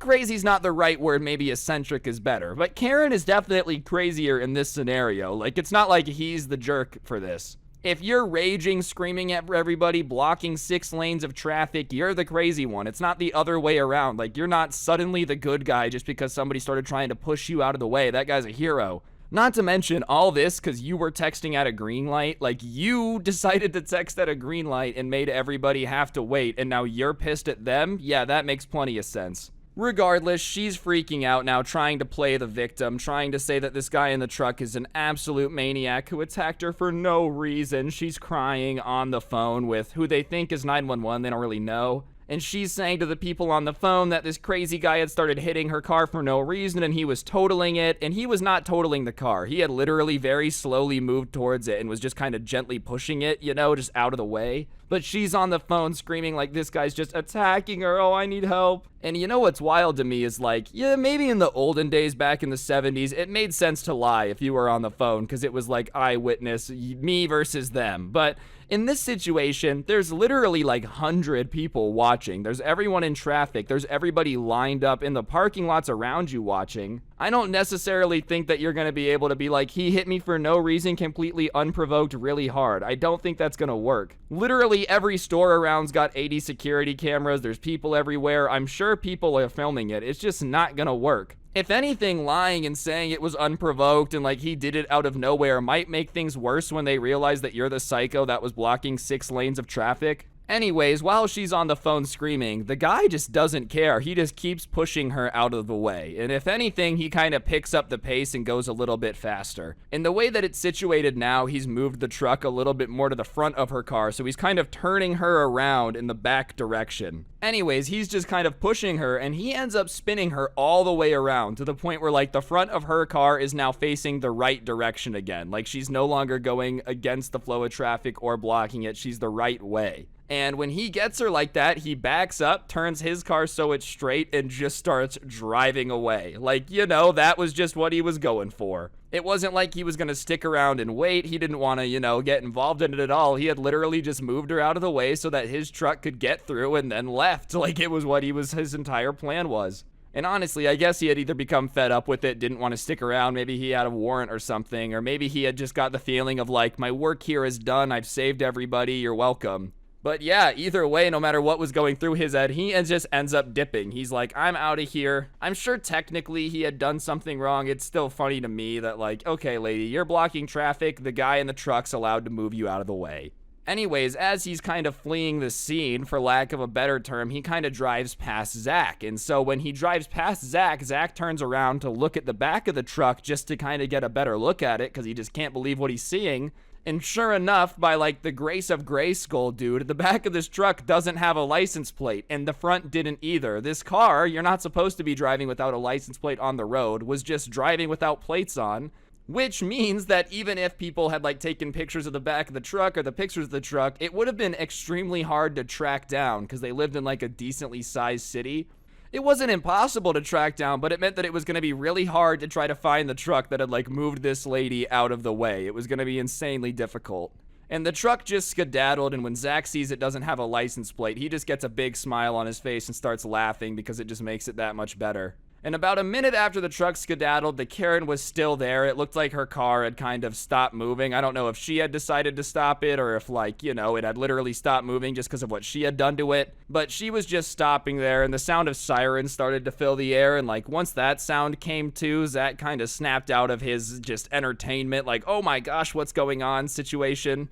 And he ended up realizing that, like, oh crap, I'm a little bit late for work, which is what he had been driving to. So he ends up going to work and telling everybody about it, and they end up going into his boss's office and going on the cameras and watching it. Sure enough, dude, the cops end up coming in asking for their camera footage of the intersection, da-da-da-da-da. And on top of that, as Zach was walking into the store for work, he had kind of turned around and looked, and it looked like a bunch of people had been walking over to the cops to kind of let them know what had happened and, like, what exactly had gone down. But, yeah, all in all, it was a pretty good day with some pretty fun entertainment before work for Zach. He got himself a dinner and a show, or work and a show. And I guess the moral of the story is not to block traffic, or if you do, like, understand that you're the jerk for blocking it and don't get mad at everybody else. I guess you could consider that the moral of this story. I wouldn't really think it would be a good idea anyways. Anyone that's watching this is probably smarter than that. But yeah, on that note, guys, I think that's going to do it for the video. Hopefully you enjoyed. If you did, I'd really appreciate you taking a second to press the like button. Let me know in the comments section down below what you thought, and of course, subscribe and turn on those notifications. Real talk, though, please press the like button. That's right, I'm begging, hands on my knees, begging. Yes, that's right, you to press the like button. Other than just that, if you really want to help out, you can use code SCRUBBY at the G Fuel checkout. It helps me out a bunch. I have a podcast, The Scuffed Cast, you can find in the description. And other than that, a link to the intro song will be down there as well. And if you take a second to look on your screen now, you'll see the coolest merch ever, which can also be found in the description. But yeah, on that note, guys, don't get anyone pregnant. If you do, make sure they're hot, and hopefully I'll see you guys next time. I'm out. Peace. What's going on, guys? It's your boy Scrub here, back again with another video. Hope you guys are having a great day. I know I am. And today, ladies and gentlemen, I've got a story time for y'all that I think you're gonna enjoy. It's about this wedding I went to where this mom, like, ruined her own son's wedding. It was crazy awkward, but it's definitely worth sharing, and I asked my friend and he said I could tell the story, so GG. But before we get into it, be sure to press the like button. Otherwise, no joke, no scam whatsoever. Your mom is going to ruin your wedding, and that would not be very swag, so definitely press that like button, and let's get into it. I'm getting quiet now. Laying low when you reach zone, wiping down, making out, stack the bread. Alright, ladies and gentlemen, so as I said, today we've got a story time of a Karen ruining her own son's wedding. I want to clarify, like, this was a family friend's wedding. It wasn't a crazy close family friend. It was just somebody that I had known for a while since, like, I was a younger kid. And, you know, when I got the wedding invite, I did the normal things. I was happy for him. Oh, congratulations, all that good stuff. RSVP'd, and when I called to RSVP, I, like, had called him. We hadn't talked in a while, so we're catching up. And out of nowhere, bro, I was just trying to have a quick little, like, 2-minute conversation and hang up. This dude starts venting to me about how his mom has been acting ever since he got engaged and all this stuff. And as I said, he's not someone that I'm crazy close to, so I'm kind of like, alright, I'm not sure how to respond to this, but clearly you really need to get this off your chest if you're willing to talk to, like, any stranger that calls you about this. So I'm sitting there just listening to him rant about everything his mom is doing to try to ruin his wedding and da-da-da-da-da. And apparently his mom just did really not like his fiance to, like, an absurd level. And, you know, I know what a lot of you guys are thinking. Well, like, why does the mom care? She doesn't have to marry her. I understand wanting what's best for your son, but this mom was taking it like to the next level of trying to sabotage her own son's wedding. He tells me that like him and his fiance had gotten caterers, right? They had set it up, they paid for all the food. Well, one day his mom had called the caterers and tried to like change all of the meals to fish and shrimp, and his fiance is allergic to shellfish, shrimp, so like that was just obviously a no-no. There was gonna be no shrimp at the wedding, but his mom calls the caterer and starts insisting that, you know, she changes it to shrimp and fish because she knows what's better and blah blah blah blah blah. She has the approval. And she was trying to be all sneaky and go behind everyone's back and do it. But the caterer calls to just confirm really quick and is like, okay, well, before we change all of this food that's already been paid for and planned, let me make sure that this is something that they want to do. And so the fiance and this guy get a call one day, completely out of the blue. And the caterer is like, hey, are you guys wanting to change all your meals and da-da-da-da-da? And they're like, we have no clue what you're talking about. They confront his mom about it. She admits it and says that she's going to keep trying to sabotage stuff because her son deserves better. Like, that's her words. She's going to keep trying to sabotage his wedding. So him and his fiance have to go through and like call all of the caterers, everything that had been hired for the wedding, and like have to set up a password system with them. Like, hey, if anyone calls to change anything on this account, it's not us unless we give you this special word. It's this whole thing about how like she's trying to change everything behind their back, keeps getting blocked by these passwords. And finally, after she calls a couple more places and tries to change stuff and they like tell her no, he has another meeting with his mom and is like, look, you can't keep doing this. I understand you said you were going to do it to ruin our wedding or whatever. The wedding's going to happen, so stop trying to sabotage it. And his mom started saying that because she was paying for part of the wedding, it was her right to control what was going on. And, you know, she had every right to be bossy and change things because she was helping pay for the wedding, which was true. His parents were helping him pay for the wedding, like at that point. So when she starts doing this, claiming that she's allowed to ruin the wedding because she's paying for it, my friend, you know, he's graduated college at this point. He's got a good job. Just told her like, fine, and just gave her money back and was like, I do not want you to ruin the wedding. If there's anything else you do, I'm going to uninvite you, but like you have to stop. Which is an absolute power move, bro. I have to give the dude credit. Like, imagine your mom's being annoying. I'm paying for this, so I'm allowed to be annoying. And then you're like, okay, and just swipe your credit card. Now stop being annoying.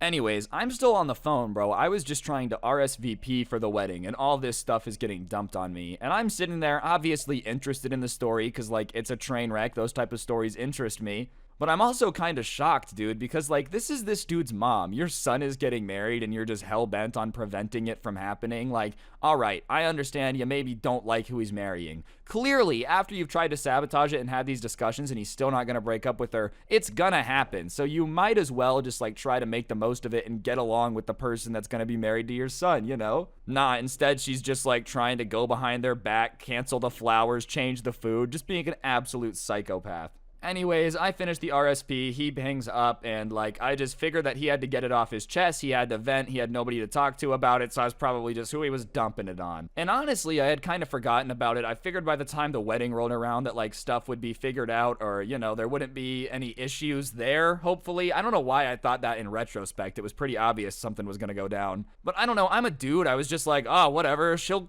figure it out before the wedding, like, I don't know. So anyways, I come to the wedding and I'm kind of sitting down just taking in everything going on, and I'm hearing some like people behind me kind of whispering about how they have to be on the lookout for the mother-in-law because, you know, she might be trying to do some stuff to interrupt the ceremony, da-da-da-da-da. And at that point, I'm kind of like, oh, all right, I guess it hasn't gotten better than before, bro. If they've got the crowd involved in, like, security, they basically got plainclothes police officers at the wedding. Not really, but you know what I mean. Like, all right, everyone in the audience, keep an eye out for this sea hag. If she shows up, arrest her. Like, you know that's got to be pretty tense if you're getting to that point at your wedding. I feel like this is literally, like, the worst case scenario possible. You might get kicked out of your own son's wedding. Anyways, the wedding is getting closer to starting, and in comes this dude's mom, ladies and gentlemen, in nothing other than a white dress, dude. And listen, I might not know a bunch about wedding etiquette, but I know that only the bride is supposed to be wearing a white dress. You know what I mean? And I also know that if somebody else shows up in a white dress, it's basically a punch in the face. Like, that's pretty disrespectful, you know? And when she walks in, some people literally go like, oh, like, what is she wearing? Like, everybody's kind of, oh, this is not going to go down well, right? And before she can even really, like, get in and sit down and start to cause a scene, the girls who were sitting behind me that were talking about keeping an eye out for her get up, grab her on either side of her arms, like so they're escorting her, and just kind of, like, drag her back out, and are like, nope, you're not coming in like that. Which, power to them, bro. You're not gonna, like, don't ruin this day because you decide to just have a problem. It's almost like she knew they were going to be coming, though. I figured that would have been a problem. There would have been protesting, but she just kind of, like, smiled, just almost as if she was enjoying the attention of, like, everybody having to come over and escort her out of this wedding because she's in a white dress. And so they leave, and I'm kind of like, all right, well, that's been handled. Maybe she'll calm down. She'll either get kicked out or chill out. Like, those are kind of the two options I'm thinking, right? And a little bit later, his mom comes back in a blue dress. Not a white one. It's a completely different dress. And I'm kind of like, all right, I guess she's probably calmed down now. She clearly had a backup dress in the car. That's insanely petty because it means that she knew what she was doing the first time. You don't bring a backup dress unless you know that your first dress is going to be a problem. You know what I mean? Like, I've never shown up anywhere with a backup outfit ever because I'm also not, like, wearing stuff I'm not supposed to be wearing, you know? Anyways, she comes back in this blue dress, and she's, like, acting fine. She's not really trying to cause problems. She's not looking happy. She looks pissed off, but, like, she's also not trying to argue with anybody. She's just kind of sitting there in her blue dress. And the wedding is starting now, and so everybody's kind of doing the thing. The bride comes down the aisle, blah, blah, blah, blah, blah. They're doing the ceremony, and the part comes where they're like, does anyone have a reason why these two shouldn't be wed? Speak now, forever hold your peace, blah, blah, blah, blah, blah, that part of it. And when that goes down, she stands up. Blue dress woman stands up to say something, right? And then what I can only assume is the bride's mother walks across from the other side, grabs her, pulls her down into her seat, and is like, don't you dare. She was really gonna start interrupting it again, bro. Call me crazy. I think it's kind of weird how obsessed this dude's mom was with him, too. Like, I've known the family for a while, bro, but, like, are you really that pressed that your son's getting married that you're gonna interrupt it? Speak now or forever hold your peace? Like, what are you gonna say? I love my son. Like, what? Why are you interrupting this? Anyways, the moms are kind of sitting there. She's holding her down so she can't stand up. And then, you know, that causes a little bit of a commotion. And the groom turns and looks to sees what's happening. And he sees that his mom is the source of this commotion. It looks like there's a little bit of, you know, I don't want to sit down. And he, the groom, in the middle of his ceremony just goes, Mom, if you ruin my wedding, I am kicking you out and never talking to you again. If you do anything else, you're done. And, like, she goes to open her mouth to reply, and he just goes, shut up and sit down. And his mom, dude, it was almost like somebody had just checked her ego. She was out here trying to cause all these problems, blah, blah, blah, blah, blah. I guess your son grew up a little bit because he was just not having it. He's like, this is my wedding? You're being ridiculous. Sit down. The mom's literally in shock from that, so she just kind of shuts up for the rest of the ceremony and, like, just sitting there stewing, obviously looking pissed off, but whatever. You can look pissed off all you want. It doesn't really change anything. Anyways, after the ceremony, we start going to the reception to kind of party a little bit. Like, that's what you do. You go from the ceremony to the fun time. And it gets to the point where, like, they're going to pull out the cake. They're going to do all that type of stuff. And when they go to get the cake, it's taking forever. They had, like, this back kitchen. And it's just taking an insanely long time for the cake to come out. And finally, the caterer comes out, and he's kind of whispering to people. They start talking to the bride, and they look annoyed, like really, really pissed off. And like I said, I don't know what's going on. I'm not getting whispered to. I'm not really involved in this. All I know is it looks like something has happened with the cake that is not an ideal situation. And that's when the cake finally comes out on, like, this cart thing, dude. But it just looks destroyed. It looks like somebody had, like, punched it in rage. It looks like somebody had just had a good time absolutely obliterating this cake. And when it comes out and the state of it is seen, the groom just turns and looks at his mom, and he does not look happy. And his mom looks at him, looks at the bride, shrugs, and just takes a sip of her glass of wine, dude. And that was enough. The groom is like, you need to get out of here now. Are you kidding me? You ruined my wedding cake. What is wrong with you? Like, he's screaming at her. And his mom stands up and splashes her glass of wine in his face to just like, don't talk to me like that. And at that point, he just loses it more. He's like, get out, get her out of here. I'm never talking to you again. Like, he is pissed. As for why she destroyed the wedding cake, I don't know. Like, I really don't know why she did it. Why she was mad at her son for being mad at her for ruining the wedding cake is also really confusing to me. Like, you're gonna splash him in the face with your wine because you destroyed his wedding cake. Oh, I mean, I guess, but like, what? At that point, though, the wedding kind of freaks out. A bunch of people go up there to, like, remove her from the wedding, and she gets dragged out there. And she kind of starts fighting with people while she's getting dragged out, saying that, you know, it's her son's wedding. She has a right to be there. Just because he's making a mistake marrying this girl doesn't mean he has to leave, blah, blah, blah, blah, blah. Like, I understand you might not like who your kid ends up with, right? But at a certain point, just shut up. Shut up. Like, they're literally married now. It's already happened. You had your chance to talk or forever hold your peace. It's in the forever hold your peace part. So just, like, shut up. Now you're making your kid hate you, too. Not only did you not like his bride, but chances are he doesn't like you much either. Now you're just out of his life, dude. So he says, get lost, like, leave. She tries to argue with him a little bit. And, you know, people are still dragging her out. Like, this argument is going on as she's getting pulled out of this event. And they're still going back and forth. And he's like, you always make everything about yourself. Most of my life's dealing with this. Da-da-da-da-da. And she yells back something about how he's not her son anymore. I'm disowning you. Like, yeah, she's gonna disown him because she ruined his wedding. And honestly, he looked kind of relieved when he said that. And he was like, good, I don't want to be your son anymore. Fine, I don't care. By all means, now leave. And so she's getting dragged out, and before she's like finally out the door, she goes, where's my husband? Where's my husband? And the groom's dad is still like up there at the table where everyone's sitting, and he's like, yeah, I'm not leaving. She's being crazy, dude. No, like I'm not doing it. He literally starts explaining. He's like, look, I argued with her before we got here to not do this, not cause a scene, not do any of it. If she wants to do it, that's her problem and she can deal with that, but I'm not leaving. So it's so bad that like when she's finally gone and the door slams and, you know, everybody thinks she's gone, that the wedding starts to clap. Like they're just so relieved to not have to be dealing with that anymore that they're like, ah, yay. And honestly, the rest of the reception was pretty normal up until like the very end. Basically, about an hour before everybody started to go home and it really wrapped up, dude, she storms back into the reception, pissed off. And so she storms back in and like walks up to the DJ, grabs the microphone and is like, apparently she had left this party, right, and gone to a place where she could drink stuff. Now, what she drank, I don't know. Whatever it was, it's very evident that she had quite a bit of it. Like, you know, oh, I'm sad about getting kicked out of my son's wedding. I'm gonna go have a beer. Fine. She had like 40. She couldn't talk, dude. She's having the microphone and just gibberish is coming out. She's babbling some stuff about like the beauty of weddings and marriage and, you know, blah, blah, blah, blah, blah.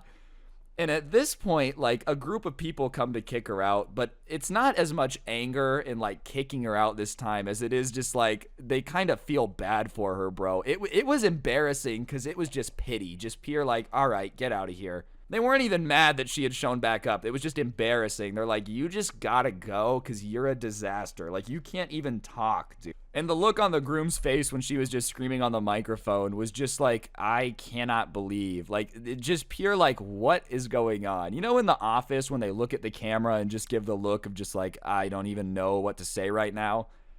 That's what I would compare it to. He just looked so defeated on this, man. Imagine you're just trying to, like, have a good time at your wedding. You just got married, and your mom keeps causing problems to the point where you kick her out. And then she comes back, can't talk, and just starts screaming into the microphone about weddings. Imagine having to kick the mom out of the groom out twice, dude. Like, twice. But now imagine having to kick your mom out of the wedding twice, dude. Your mom screwed up your wedding so many times that you had to have her forcibly removed twice. And what's wild about this is like, okay, she ruined her son's wedding. Obviously, she's selfish, but I don't think she understands that, like, she probably also just ruined the rest of the family relationship, too. Like, I don't understand how Christmas is going to be cool now. I don't think everyone can get together and kumbaya in a couple months at Thanksgiving. If you literally were screaming that, like, he shouldn't have married her, he made a mistake at the wedding, ruining it, tried to do the whole interrupt before they got married thing, I don't know how y'all are just gonna, like, oh, whatever, everyone getting along now, it's Christmas. How is the wife gonna deal with that, sweeping that one under the rug? Yeah, I understand that you tried to wear white to my wedding, ruin my wedding multiple times, but Merry Christmas, here's a little gift. So I doubt that he's gonna be hanging out with them much anymore. And I will say the husband, the second time around when she came back, told her to get out. Like, the first time he had kind of just let her get kicked out and was just kind of embarrassed, but this time he's like, you need to leave. Are you kidding me? You came back? Even he was surprised she came back. And, you know, speaking of the wife, because it was her wedding too, like my friend's new wife, dude, she took it like an absolute champ. She didn't cry. She didn't seem upset. If anything, she was laughing at her. Like when the mom was really trying to talk crap and hurt her feelings, she was just giggling at her, which made the mom more angry. And that's the power move, bro. If I can teach you anything from this, like if somebody's really trying to get under your skin, drop like below the belt insults, just ruin your wedding, like whatever it may be, the best thing you can do is laugh at them because it just makes them feel pathetic, dude. Like imagine how that mom felt. She's trying to interrupt her son's wedding and she's just like, okay, like this is just embarrassing, dude. You're his mom, really? At his wedding? Oh, this is cringe. After that, though, it wrapped up pretty quickly. I ended up skedaddling a little bit before everybody else just because after she interrupted it the second time, I was like, that's probably my cue to go home. So I said congratulations to everybody. Thanked him for inviting me. He kind of gave me this look and made a joke about like, oh, I bet you this one will end up on YouTube, huh? And I was like, probably not. And I was not going to tell this story. But like a couple nights ago, he ended up texting me and because I guess it was our anniversary or something, congratulations. And he was like, do you remember when all this happened? And obviously I said, yes, it's impossible for me to forget. And he told me that it would be cool if I made a video. So, you know, big ups to that guy for like kicking his mom out twice and then thinking it's funny enough that he wants somebody to talk about it on the internet. But yeah, on that note, guys, I think that's going to do it for the video. Hopefully you enjoyed. If you did, I'd really appreciate you taking a second to press the like button. Let me know in the comment section down below what you thought of the video. If you don't know what to comment, just go ahead and comment the word wedding down below. If you're new, be sure to subscribe and turn on those notifications. I try to post daily. I did miss a day yesterday and I apologize, but I'm trying to post daily, so subscribe, turn on those notifications so you never miss another video. And if you really want to support the channel, you can use code SCRUBBY at the G Fuel checkout. That's a great way to support me. Gives you a discount on the best energy drink for gamers, my podcast, The Scuffcast, down below. Or if you like the intro song, the link is down there too. And yeah, if you take 1 second to look on your screen real quick, you'll see the coolest merch to ever exist in the history of the planet, which can be yours by scrolling down to the description and clicking the link and getting it. Yeah, that's right, quite the riddle there. But on that note, guys, I think that'll do it for the video. Don't get anyone pregnant. If you do, make sure they're hot, and I'm out. Peace. Hey guys, it's Scrubby here, and I just wanted to take a second to let y'all know that if you really want to help out the channel and get yourself a very fantastic piece of Christmas merch, you can find a link to the Karen Christmas sweater down below in the top of the description. It's pretty fantastic. I'm not going to take it down, so, you know, if you're watching this next year, just feel free to click that link. You can still get it, but I figured I would just, you know, put this here, so, yeah, thanks. What's going on, guys? It's your boy Scrub here, back again with another video. Hope you guys are having a great day. I know I am, and today I have a subscriber story that was sent in about this guy who ended up losing his job because of a Karen. Yeah, that's right. I guess this guy worked at a gas station, and somehow after an interaction with a Karen, she ended up calling corporate and lying about what went down. And the managers ended up having to let him go. But regardless, stories like this I figured you guys would enjoy. So that's what we're going to be doing today. Be sure to press the like button. Otherwise, no joke, no scam. You're going to get fired from your job because of a Karen. And without further ado, let's get into it. Alright, basically this all started when this guy's boss actually told them to start calling people out for stealing. I guess in a gas station, theft is common, you know? And you're not allowed to, like, actually stop anyone. You're not allowed to fight anyone. You can't grab anyone. The most that I guess you're allowed to do is say, like, you know, what do you have in your pockets? Don't steal stuff, give it back. I think those rules are pretty stupid. You should be allowed to, like, grab someone trying to steal from you and take your stuff back. But whatever, you know, the normal policy was to not say anything. You were just supposed to let them steal. But this guy's manager told them to go out of their way to kind of call people out to try to get the theft down in the store. And when your boss tells you to do something more, you kind of are like in an awkward position where you're supposed to do it. He knew that technically it was against the company's policy, but because his manager was like telling them that it was something that they had to do, he started just kind of doing it. And one day when he's at work, he's just kind of standing there, and into the gas station pulls this brand new Range Rover. And obviously, if you're driving a brand new Range Rover, you gotta have some type of money. You're not homeless if you're driving like an $80,000 car. And it pulls up to the gas station, and this lady gets out and starts pumping gas. And, just kind of people watching as he does. This lady's got a Louis Vuitton purse, some Gucci sunglasses. Like, very obviously, this lady cares a lot about looking rich. One thing I've learned is that, like, just because someone has designer doesn't mean they're rich, but obviously this lady really wants to give the appearance of having a crap ton of money. Anyways, after her gas starts pumping, she, like, starts to walk towards the store.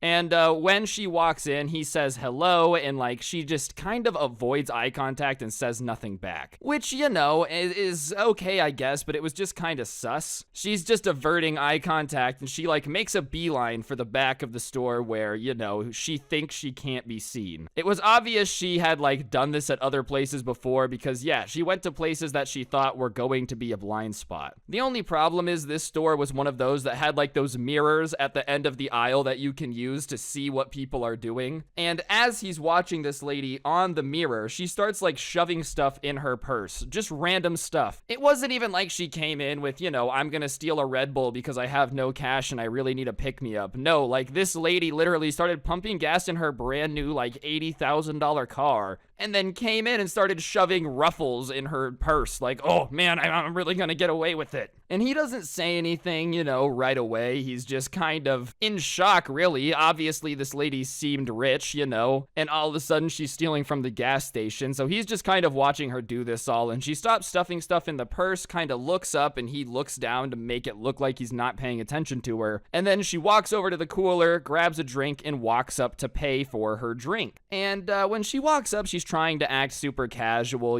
She's like, hey, just kind of still avoiding eye contact, but trying to make like minimal small talk. And he starts talking to her. She won't make eye contact, but he's asking her the normal stuff, did you find everything okay? That type of stuff. And when he says, did you find everything okay? She kind of like looks up for a second and gives him a weird look and then says, yeah. And at that point, he realizes she's not gonna come clean. She's really committed to stealing like the $15 worth of gas station snacks she has in her purse, so he's gonna call her out on it because that's what his boss has told him to do. And so he looks at her and he goes, are you sure that you found everything okay? And she doubles down and is like, yes, why are you asking me if I found everything okay? I've already answered your question. Which, calm down, lady. Why are you getting mad at this guy asking questions when you're the one stealing from his store? Like, that's pretty ballsy to start yelling at somebody when you're the one stealing. And at that point, he looks at her and just says, I want you to take everything out of your purse. I saw you shove it in there. And at that point, instead of like opening her purse, she just gets incredibly defensive. There's nothing in there, I'm telling you. Are you kidding me? There's literally nothing in my purse. Are you accusing me of stealing stuff? Do you think I need to steal anything?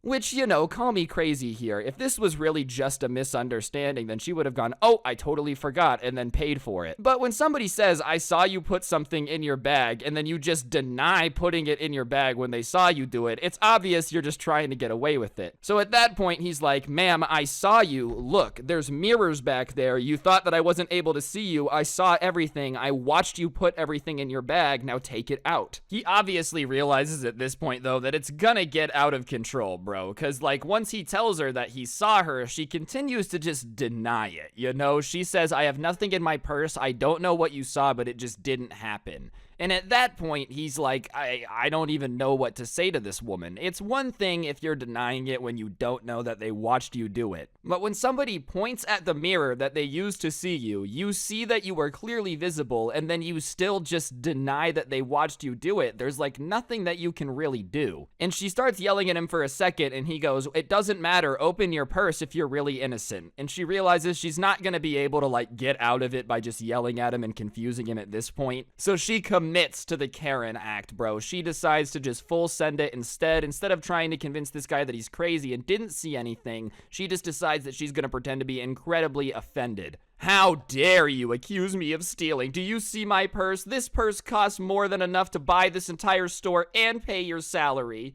And when she says that, his response is, yeah, so then why were you stealing with it? And honestly, that's a pretty fair point. Let's be realistic here. If you have a purse that apparently could buy the entire store, then why do you need to steal from it? That just seems like it makes no sense. And Karen, when he says that, is like, oh my goodness, now you're calling my fashion into question. That's it. Give me your corporate number now. And he thinks that this is going to be all good. So he gives her the corporate number. He's like, you know, you're more than welcome to call it. You seriously, here it is. He writes it down for her and gives it to her. Because he obviously thinks he's not going to get in trouble for this, you know, because he was stopping somebody that was stealing. Obviously, he didn't actually insult this person, but like, you know, he gives her the corporate number. And she screams some more about how, you know, she's never been so disrespected and he's incredibly rude and she can almost guarantee that he's gonna get fired, all this crazy stuff. And then she just like runs out to her car, takes the thing out, like the gas had been filling, puts it back, gets in and peels out of there as fast as possible. And after she peels out of there, he's kind of looking around, still kind of taking inventory of what happens, and he realizes that like she had ran out with everything still in her purse. She had just acted all offended. That's it, I'm out of here. And like dipped, but when she dipped, she didn't leave everything she had stolen. No, she just walked out with it. She didn't care at all. She had literally caused the commotion just to distract him so she could get away with it. I still feel like it's so weird to just be like this pressed, this mad about like trying to steal corn nuts, bro. There's nothing in a gas station that's actually worth getting somebody fired, especially when you were actually stealing. Like, it's one thing if he did just accuse her out of nowhere, but she did it.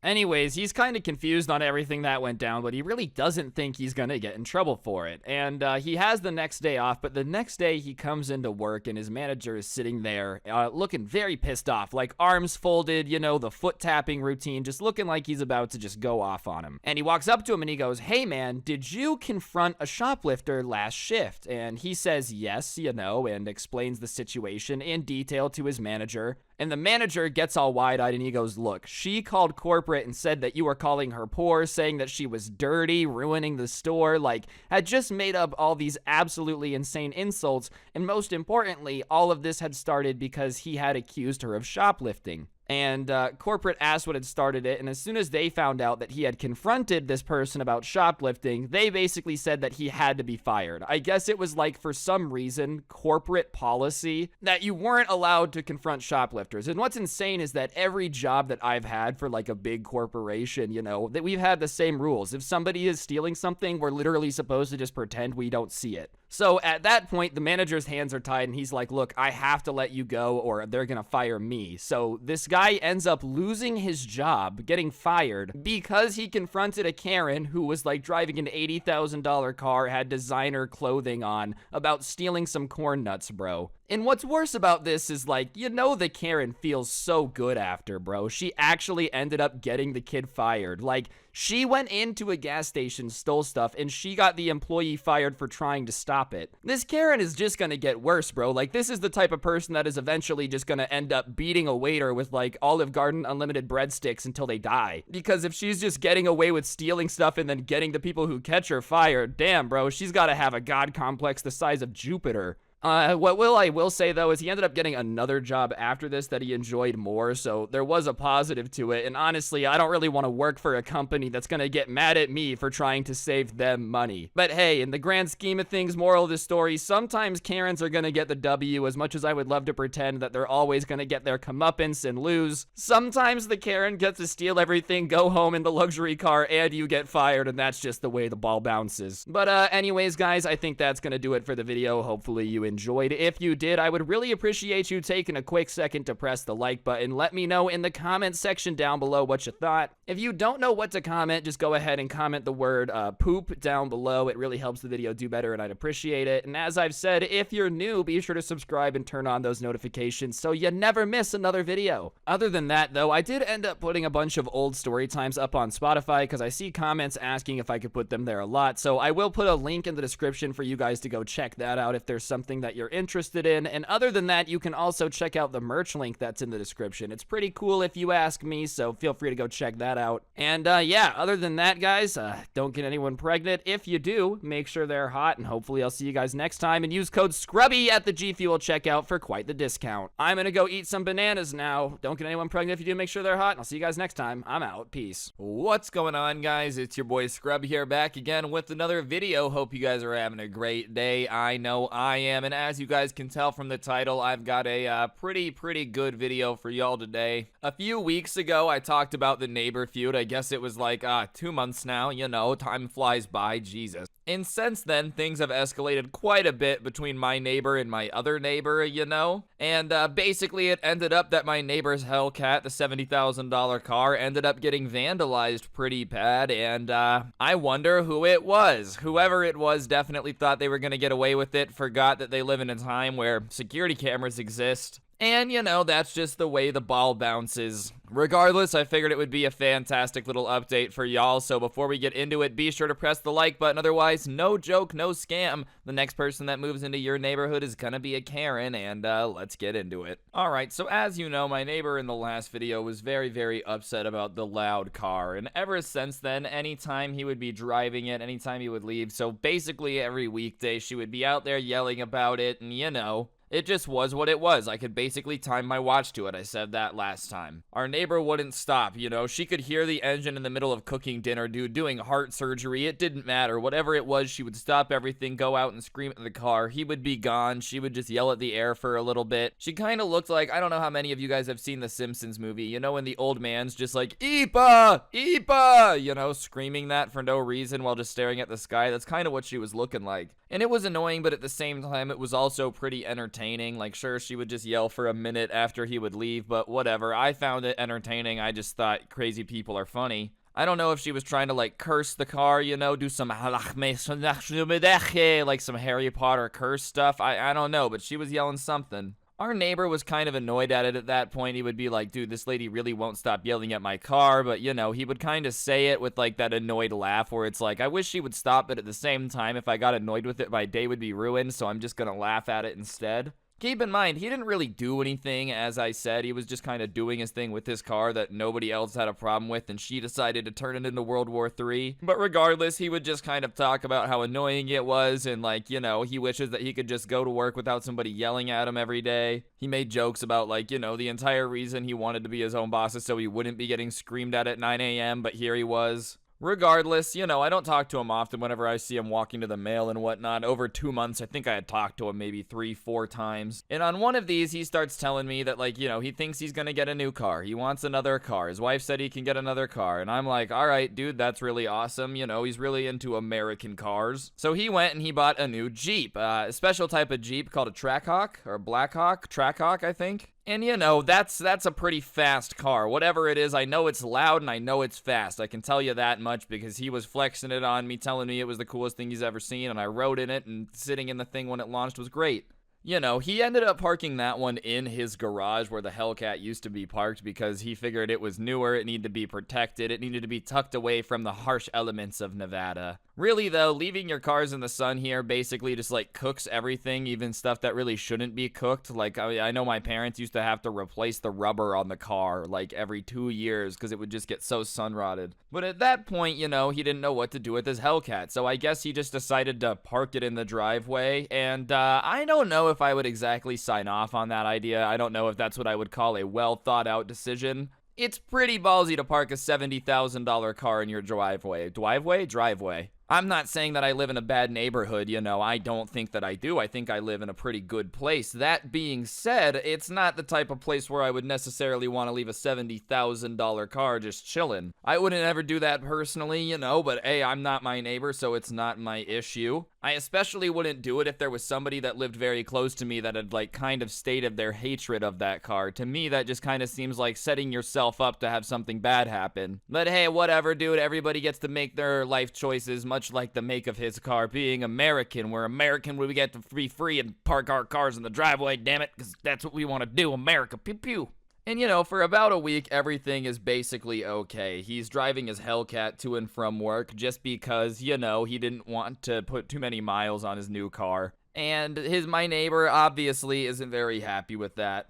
But whatever, they have an argument and he says, "Do you want me to drive my other car instead?" And she's like, "Yes." And he starts driving the Jeep to work instead. And obviously it's loud. It's basically as loud, if not louder, you know. But for whatever reason, the Karen's like, "That's better." I think she just kind of felt like she got a victory, so she was trying to take it. And everything's going all right. They kind of stopped getting yelled at for a little bit. And he's driving that for about another week, and then I guess he decides to take the Hellcat once just to make sure that everything's still going, like he wanted to drive it, keep the battery, all that good stuff. I don't know. I'm not the biggest car guy in the world, but I do know you're supposed to drive your cars every now and then to make sure that everything's working the way it's supposed to be working. So he takes it, and I guess Karen thought that he just would never drive the car he owns again. I don't know what really gave her that idea. Like, even if he got another car, obviously this car was going to get driven at some point. Even if he was going to sell it, it was going to turn on and leave at some point. She was going to hear it. And even if it was annoying her, it's not her right to tell him he can't drive it. But like, regardless, even if in her mind, you know, he has to sell it now, like it was gonna have to turn on.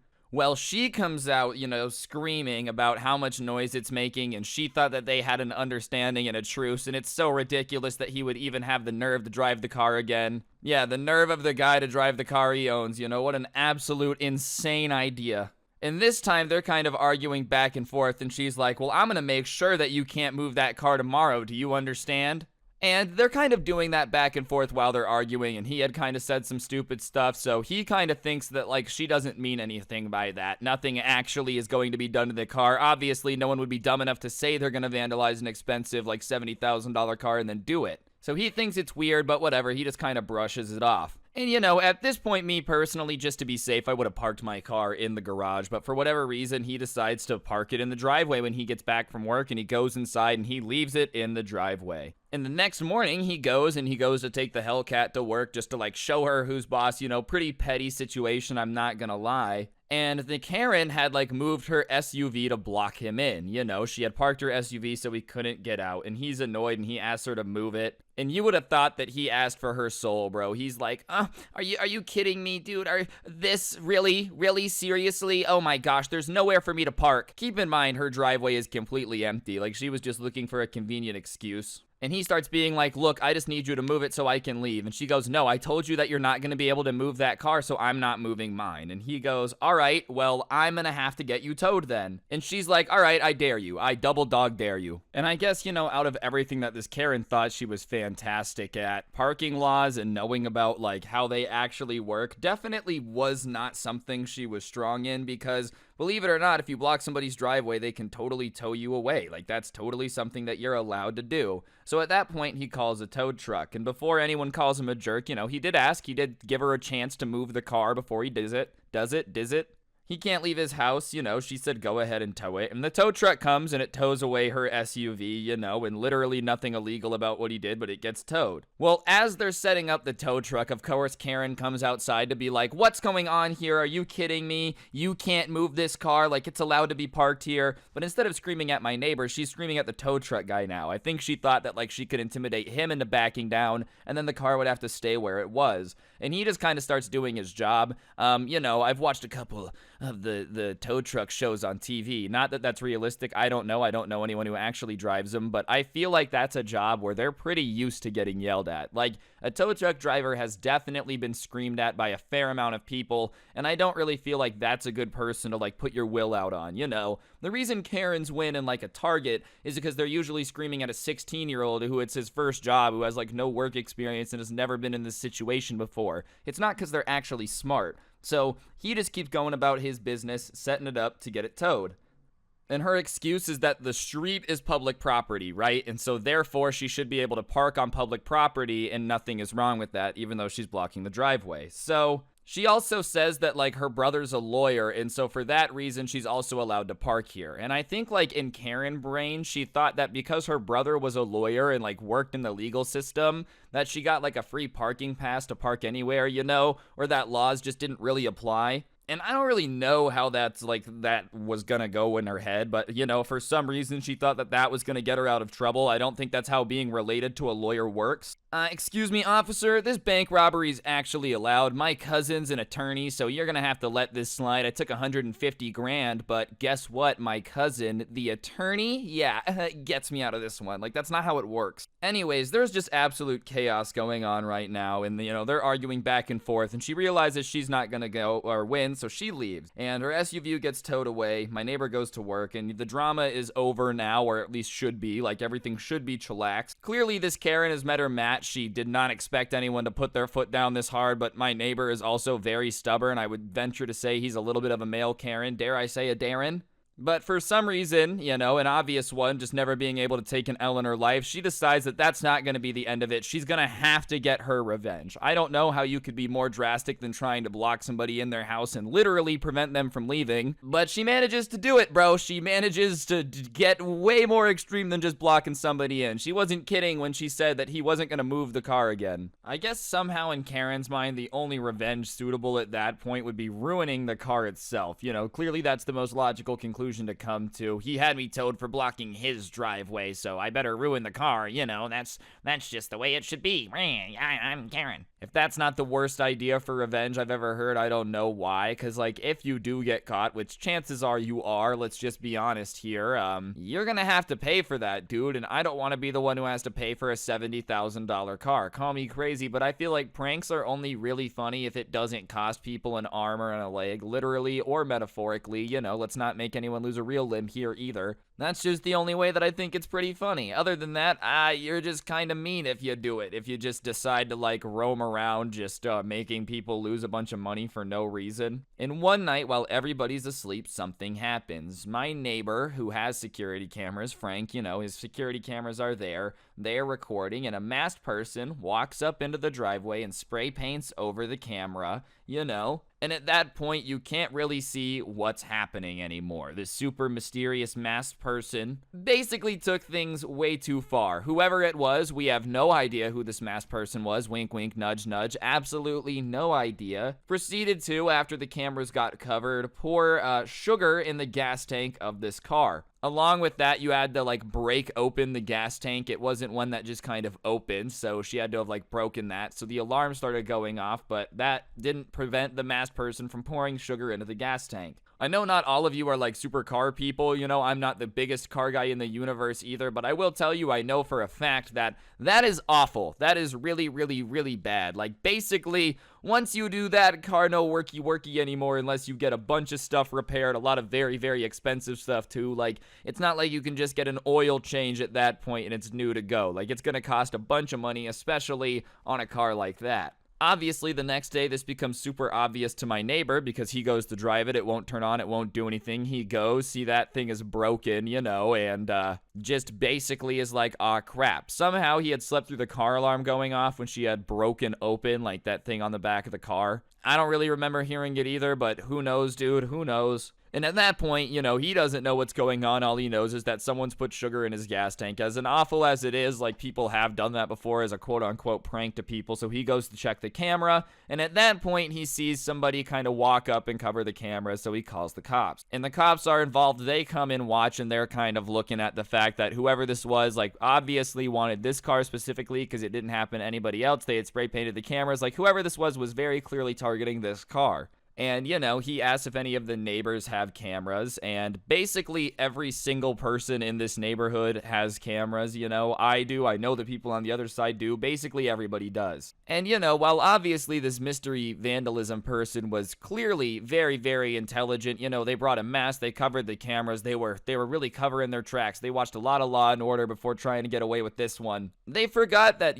sometimes other people have cameras too, bro. It doesn't just matter if you cover the ones at the house you're doing the bad thing out of. Everybody else also sees you doing it. I know I can be an idiot.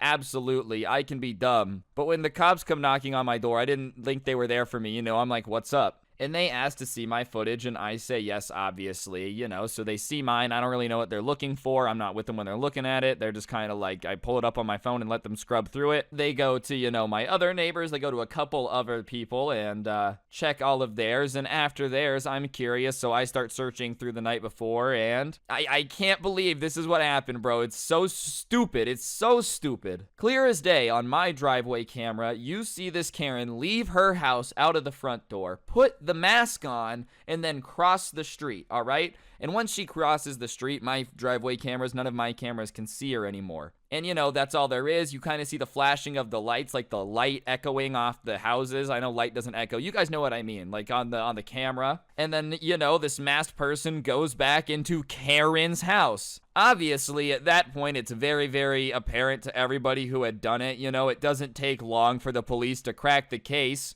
And how do you not notice that, Karen? Like, first of all, this was already pretty dumb. If you wanted to get away with this, you shouldn't have walked out of your house without the mask on. The bare minimum you could have done is worn the disguise the whole time. And B, you just shouldn't have done it. Like, huh? Obviously, it was well thought out enough to, like, spray paint the cameras. You know, you thought you were being some type of absolute genius, but you forgot the important part, of, you know, other people than just that guy have cameras. Seriously, like, if it was the year 2001 and security cameras were still super rare, then I get it. But, like, basically everyone and their mom has a Ring doorbell, you know? Or at least somebody in the neighborhood will see something on some type of camera, bro. I also love that, like, you know, she really did put the mask on outside of the house. Outside of the house. Like, come on. At least give yourself a chance to deny that it's you. But nope, they literally have footage of you putting on the disguise. If that isn't the most Scooby-Doo villain thing you've ever heard of, I don't know what is. Anyways, at that point, the police decide to go question her. You know, they hadn't talked to her yet. And apparently within, like, 2 questions of them being like, do you know what happened? That's funny, because we think it's you. She cracked and she spills absolutely everything, bro. So it's not even like she had a good cover story. She just really expected that no one would come ask any questions. As if the neighbor would get in his car, it wouldn't work. He'd be like, oh no, rats, looks like my son accidentally spilt Coke in the gas tank, and that's why there's enough sugar to kill a full-grown elephant. YOLO. Anyways, like, honestly, she probably just thought it was gonna be a harmless prank, you know, more of an annoyance than anything. But at that point, they kind of have this girl who's admitted, this woman, I guess I should say, admitted to ruining this car. So they go back to my other neighbor, Frank, and they're like, do you want to press charges? And this is where he was a way better person than me. Honestly, you total, like, my $70,000 car, not that I have one, and, you know, I'm definitely gonna want to be, like, sending you to some type of punishment. Not jail, you know, I'm gonna want you to pay me back more than anything, I guess. But he decides, like, he's not gonna press charges as long as they agree to replace it. And at this point, and Karen and her family don't really have a choice. The options are either accept the terms and pay to replace the car, or, you know, she's out of here. And they agree to get him a new car with no sugar in the gas tank. Not that they have much of a choice at that point. Like, they either have to get him a new car or she goes to jail. I can't imagine how that conversation must have gone down, bro. Like, all right, sit down, honey. You know, I made a $75,000 mistake, but everything's gonna be okay. Like, literally tried to go Ninja Karen with a mask, spray paint security cameras, you know, tiptoe across the street as if no one was gonna see her. Literally tried to have a Mission Impossible moment, and then ended up costing your family 75 bandos. I feel like, honestly, the towing should have been the end of it. You should have given it up there, but, you know, no. She had to treat it like a side mission in GTA and just take things way too far. Life isn't a video game, Karen. You get in trouble when you do things like this. Regardless, they agree to get him a new car. You know, it's not cheap, but it's better than jail, especially because we all know Karen wouldn't do good in jail, bro. You know, I feel like every Karen has this illusion that they do really well in prison. They'd run the yard until they get there and, like, one mean person looks at them weird and they're like, get me out of here. I regret everything. And it's like, yeah, you're not running the yard now. The best part of it is that the neighborhood wasn't necessarily on her side either. Like, she really thought, you know, somehow that everyone was going to be on her side. But regardless of whatever she thought, people actually like to sleep knowing that their cars are safe in the driveway. Not that, like, Ninja Karen's going to come maybe sugar in the gas tank them because she doesn't like them. I'm pretty sure no one's really okay with just, like, bricking somebody's car. That's just something that's kind of been off limits in my opinion. Like, if somebody came to me and started flexing the fact that they totaled somebody's car on purpose, I'd be like, that's not very cool, dude. You know, maybe that's just me.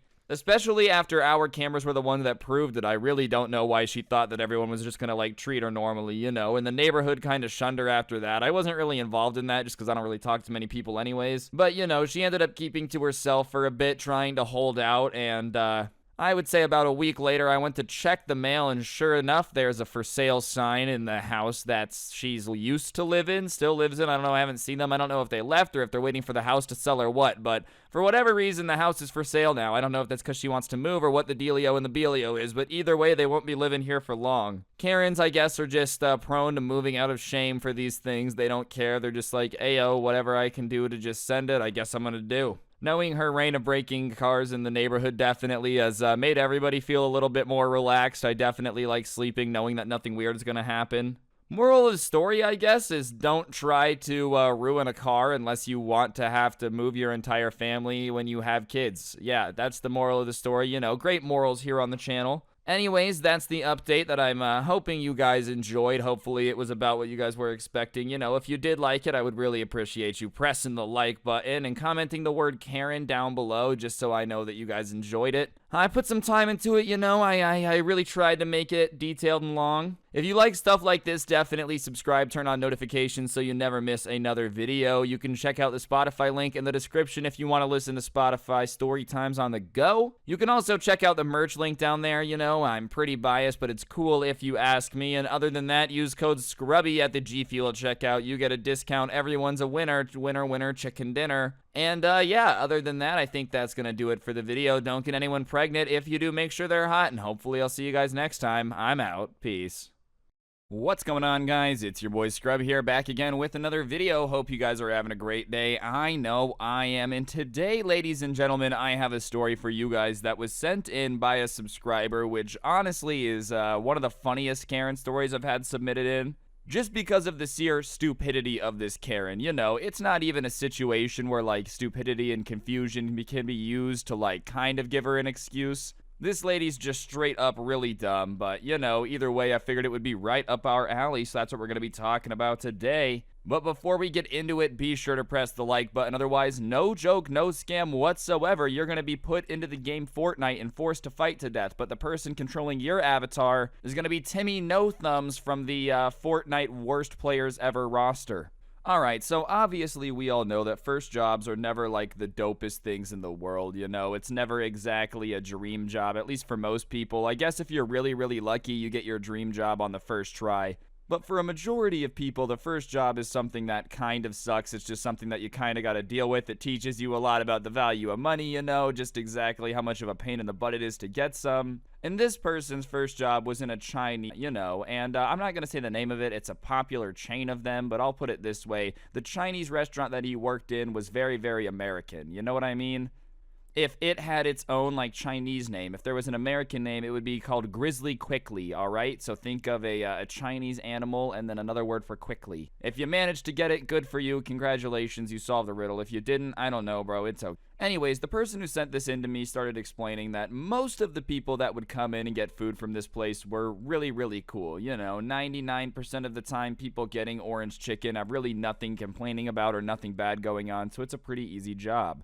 Honestly, if you somehow manage to, like, actually lose your marbles while ordering food at a place that gets you your food quickly, I don't really know what's wrong with you.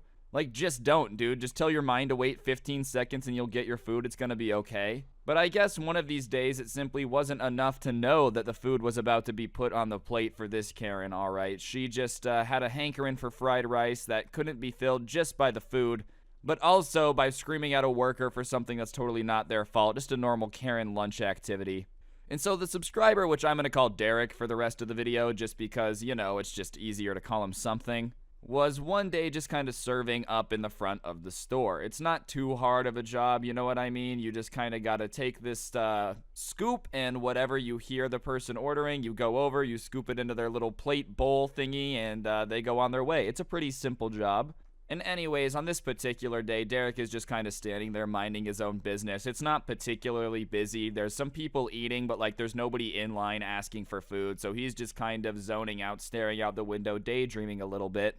And all of a sudden, the door opens and in walks this woman, dude, who is, you know, on her Bluetooth, but, like, not even just on her phone, like, still has one of the earpieces from the 1920s. screaming into it, already really annoying. Anytime somebody's in public having a really, really loud phone conversation with their Bluetooth, it's like immensely, immensely awkward for everybody else, right? But she's screaming into it something about how she has to order this garbage Chinese food, but she'll be right back and call later, and like hangs up. But she says it incredibly loud.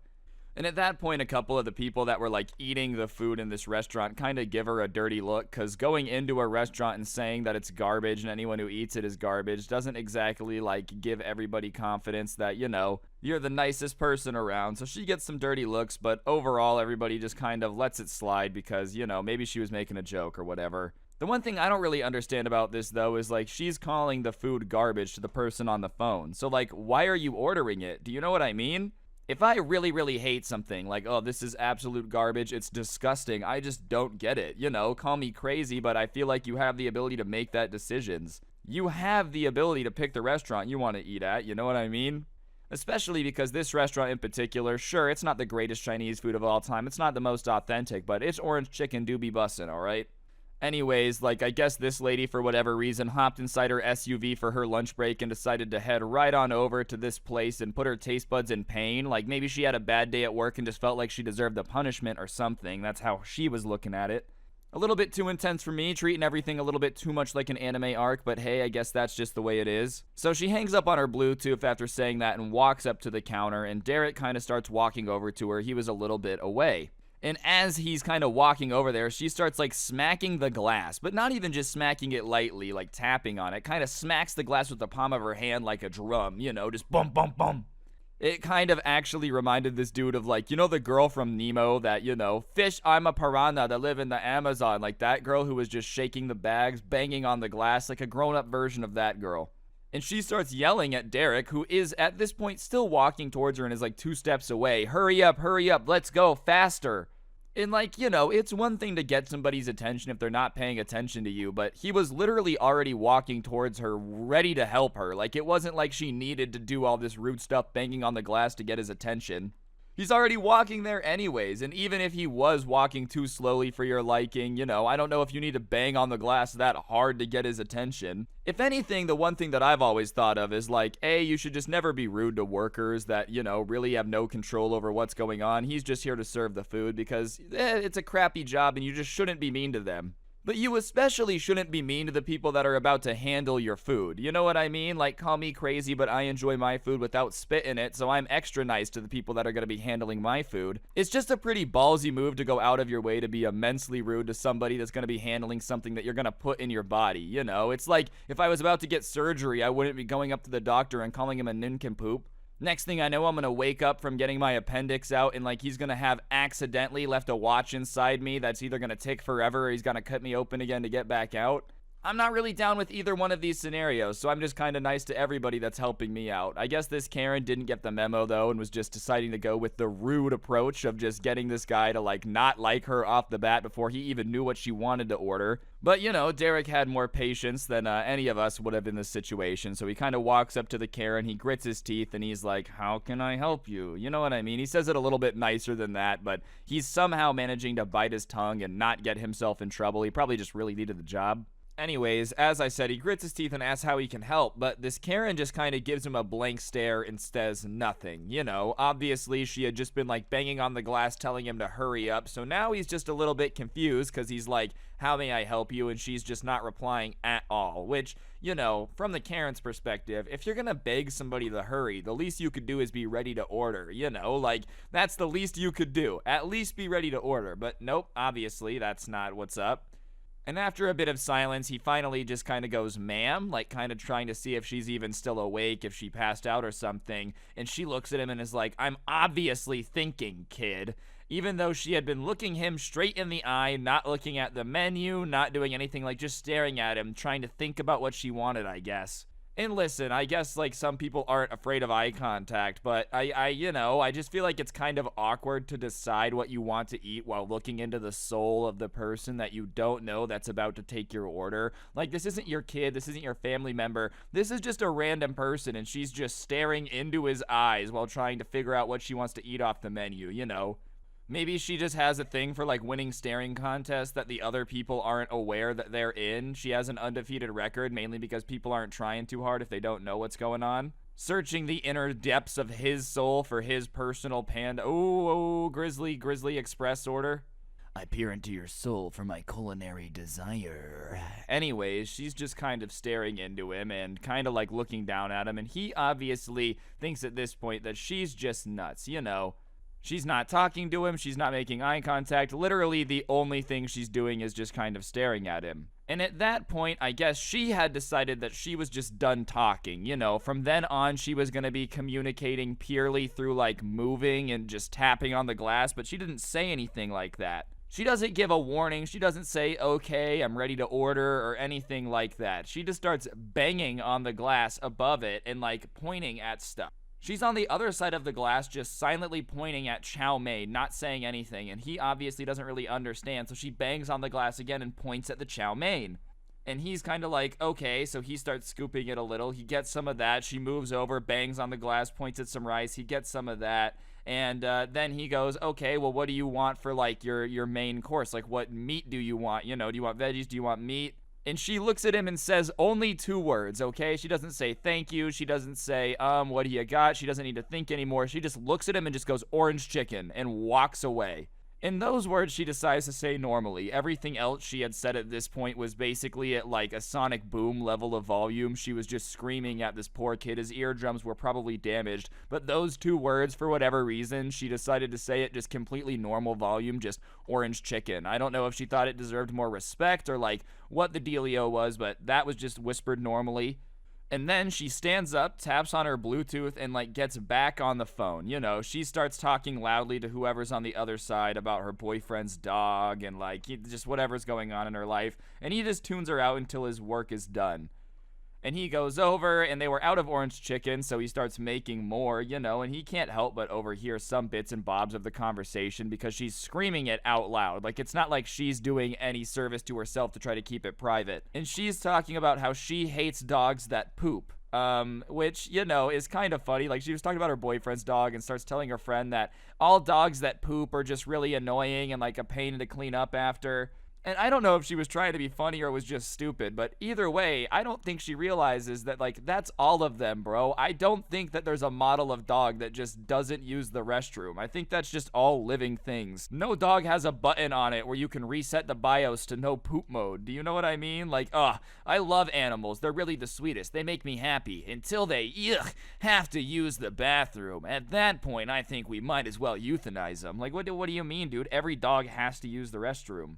Anyways, he makes the orange chicken, he puts it down, and he starts scooping it. And for those of you that don't know what orange chicken is, I don't know how you wouldn't, but, you know, I'll explain it, I guess. It's like this chicken that's, it's not like a chicken nugget. I don't know how to explain it, but it's got this sauce on it, like an orangey, sticky type of sauce. Texture-wise, I would relate it to like a teriyaki-ish. But not really. It's basically just like chicken with sauce on it. Do you know what I mean? And I personally think that the sauce is pretty bomb. You know, I'm a little bit biased because I just like it.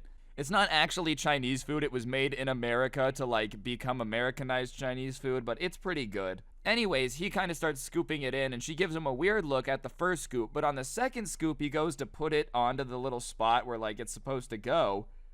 And she starts screaming at him, what are you doing? What is that? What is that, you idiot? You, that looks disgusting. I said orange chicken. How stupid are you? Like, are you kidding me? What are you scooping into my bowl? That's not what I ordered.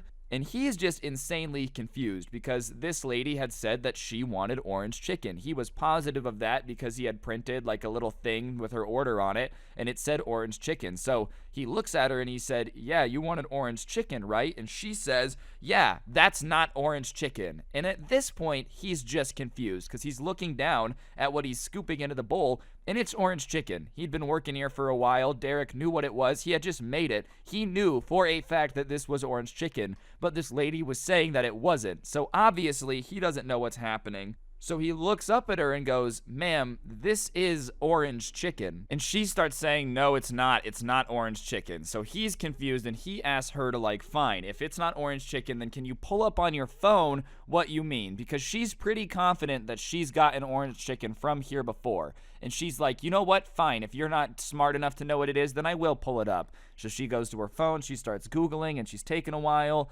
And, she finally comes back and she says, "I want this." And she turns the phone around, and I'm not messing with you, bro. Orange chicken is just very obviously a type of chicken with sauce on it. It's a Chinese food. There's no way that you should be able to get it confused with many other types of chicken, especially with what this lady thought orange chicken was, which was, and I'm not messing with you guys, chicken nuggets. She turned around her phone and showed this dude a picture of some chicken nuggets and said, "This is orange chicken. Don't you know what this is?" And obviously he's confused. He's like, "Yeah, I do know what this is. Most people know what a chicken nugget is, but that's not orange chicken." And she's like, "That definitely is orange chicken. Every restaurant makes this. Look at the color of it." And this lady had thought for some reason that, like, the breading on the outside of a chicken nugget, how it's kind of orangey, I guess, like that bread color. She thought that was orange chicken. Like, the way that the color was on the outside of a chicken nugget was orange chicken. So he's like, "Ma'am, that's not orange chicken. That's a chicken nugget. We don't even have chicken nuggets here. Like, I can't make that for you. We don't have fried chicken. I can't do that. This is what we have as our orange chicken."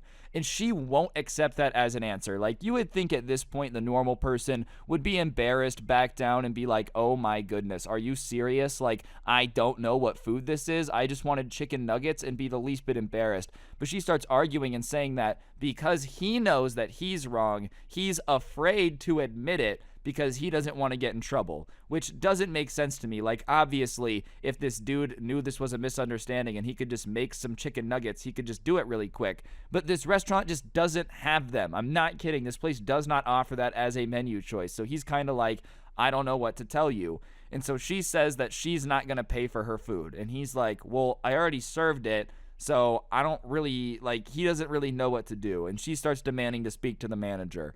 So Derek at that point decides, all right, I don't really want to get my manager involved. It's going to be embarrassing, but, like, at this point, it's kind of what I've got to do. I don't really have much more of a choice here because this lady is going to make me get, like, fired or I don't know. Something bad's going to happen because she doesn't know what orange chicken is and I do, and it's just not worth it to lose my job because this lady doesn't know what orange chicken is. Anyways, Derek goes and gets his manager, and his manager comes out, and they kind of have the same argument. His manager says the same thing. "Ma'am, that's not, orange chicken. That's a chicken nugget. We don't make those." And she's arguing with the manager now, saying that him and Derek are in cahoots to, like, make her look dumb and make her look silly for quote unquote not knowing what orange chicken is, but you can't trick her. She knows what it is, and da-da-da-da-da.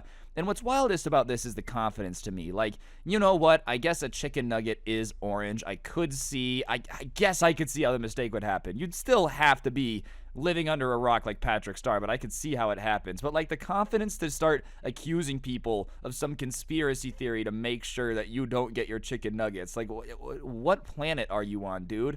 Anyways, the manager's trying to smooth it over the way managers do. He's offering her coupons, telling her that she can come back, but she just keeps demanding chicken nuggets. And he just keeps telling her, like, we literally we don't have them. Like, I don't know what you want me to do in this situation. So finally, she says that she's going to call the police. And both Derek and the manager are kind of like, "What do you mean you're going to call the police?" And she says that she's going to call the police because there's this law, and by law, the police can force them to make a menu item that she ordered, and she knows that she ordered what she wanted, and da-da-da-da-da. And they're kind of like, "Okay, I mean, if you really want to call the cops, they're going to come, but they're going to agree with us, and you're going to look silly because you didn't order chicken nuggets, you ordered orange chicken." But she is so set on being right that she pulls out her phone, gets on the horn, and starts being like, "I'm being disrespected at this establishment. Here's the address. They're trying to scam me out of my money. Da-da-da-da-da." Makes it sound all bad, and they're like, "All right, we'll have somebody out there." So obviously, because it's not a priority, there's other stuff going on. It takes about 15 minutes, and throughout that 15 minutes, she's just kind of pouting in one of the booths waiting. The police show up, they walk in, and they kind of walk over to Derek and the manager, and they're like, "All right, what's the situation?"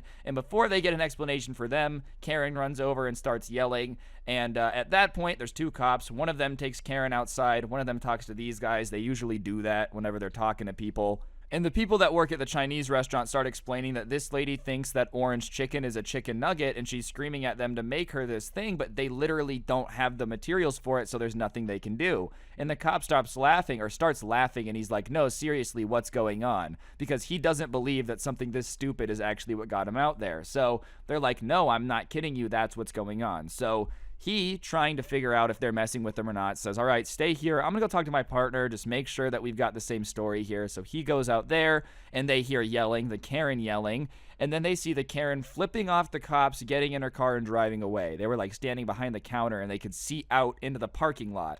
And so they're kind of like, well, I guess that's a good sign for us. And the cops come in, and both of them are, like, laughing. And they say that, they thought that you were messing with us when you said that she was this mad about thinking orange chicken was a chicken nugget. But I guess to the cop, she had started screaming at him about how this restaurant was disrespecting her. And, they just had no right to be in business anymore if this is how they were going to treat Americans, all that stuff. And I guess in the confusion, the cop thought the same thing everybody else had thought and been like, I don't really feel like they serve orange chicken. Like, what do you mean the orange chicken wasn't right? Like, that's really all they serve. They don't serve chicken nuggets. She's super confused. Or the cop is super confused. You guys know what I mean. So obviously he kind of asked to see a picture of what she had wanted to order. So she shows him a picture. He says, ma'am, that's chicken nuggets. And now she starts accusing the cops of being in on this conspiracy too. And I guess when she had started accusing him of being involved in the conspiracy too is when his partner had come back out to just like see what was going on. And obviously he comes out and hears her screaming about chicken nuggets and whatnot, and he realizes that the people in the restaurant weren't joking. Like, this is actually what this lady is this upset about. So he started laughing. Well, then the lady had thought that they were laughing at her because, well, they were, but like, not directly. It was more of a laughing at the situation type of thing. So she started freaking out and was like, that's it, I'm out of here, da-da-da-da-da, you guys are idiots, even though the cops were just kind of doing what the Chinese place workers had said, which was they're going to come here and side with us because we just don't have chicken nuggets. Like, that's just not something that's on our menu. I don't really know what the Karen expected, but they can't make you make something that you don't have at a restaurant. That's not how it works. But yeah, she ended up leaving after that, but a grown woman called the cops over some chicken nuggets. A little bit of a misunderstanding. I guess she called the cops over orange chicken, but whatever. You can't have your sandwich and eat it in a bread basket. I don't know, whatever. Some stupid life saying. Anyways, guys, that's going to do it for the video. Hopefully you enjoyed. If you did, I'd really appreciate you taking a second to press the like button, comment down below, and subscribe. If you don't know what to comment, just go ahead and comment the word nugget down below. It really helps me out. If you really, really want to help out the channel, you can get yourself some of the merch. Look at your screen now. Look at that fantastic design. Yeah, that's right, ladies and gentlemen. Merch that cool can be yours from the link in the description down below. Other than that, you can also use code SCRUBBY at the G Fuel checkout to get yourself a little bit of a discount on the best energy drink for gamers. Helps you out, helps me out. Literally, everybody is a winner. And yeah, other than that, I think that's going to do it for the video. Thank you all so much for watching. I really, really do appreciate it. You guys have no idea how much all the support means to me. And on that note, don't get anyone pregnant. If you do, make sure they're hot. Hopefully, I'll see you guys next time with another video. I'm out. Peace. Oh, and I forgot to plug one thing. I have a podcast, too, called The Scuffed Cast. That's also in the description, so check that out, too. Okay, for realsies, don't get anyone pregnant. If you do, make sure they're hot. I'm out now. Peace. What's going on, guys? It's your boy Scrub here, back again with another video. Today, I've got a story time for y'all about a angry lady that called the cops on me and my friends because we were skateboarding and some other shenanigans that went down after the fact. Be sure to press the like button. Otherwise, no joke, no scam. You are going to be scammed by a very, very angry man who steals your wallet. Let's go. Nice rack in her ass Brazilian. Just turned 21, but my bank's a million. Alright, so if you've been a fan of the channel for a while now, you know that I used to be a very big skater back in my early teenage years. It was just like the only thing I really liked to do, to be honest. And naturally, whenever you're unsupervised with a group of friends out skateboarding, you tend to get yourself into a little bit stupid shenanigans from time to time. It just is what it is. And in this particular situation, me and my friends were at a park that had a skate park, but it was one of those skate parks where, like, it's really obvious that someone that's never skated has designed it. It's not very fun, and after, like, 15 minutes, you've done everything there is to do in the park, and you're just kind of like, all right, well, I mean, we gotta go find something else to skate. So I don't know exactly whose idea it was, but for some reason we ended up near like the entrance to the park. Not that parks really have an entrance, but it was by the sign. In the way that this park sign was set up, it was like really short to the ground and it had like a nice ridge to it. So imagine just this perfect concrete ledge, you know, that has a nice little like a half circle kind of rise to it. And naturally, we saw it, went over there, and started trying to, like, do tricks on it. I was never incredibly gifted at skating, you know? Like, I think I might have tried to 50-50 it once. Like, I was not gifted by any means, all right?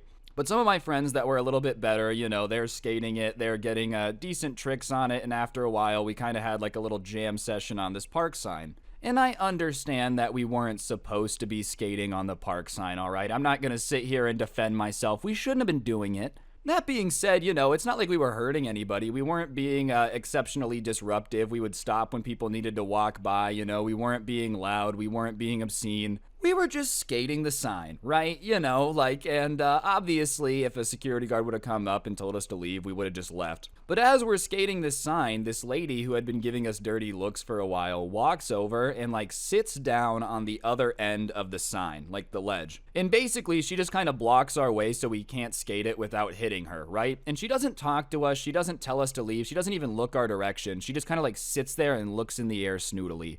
And listen, man, like, I understand whatever. You don't want people grinding on the park sign, like, fair enough.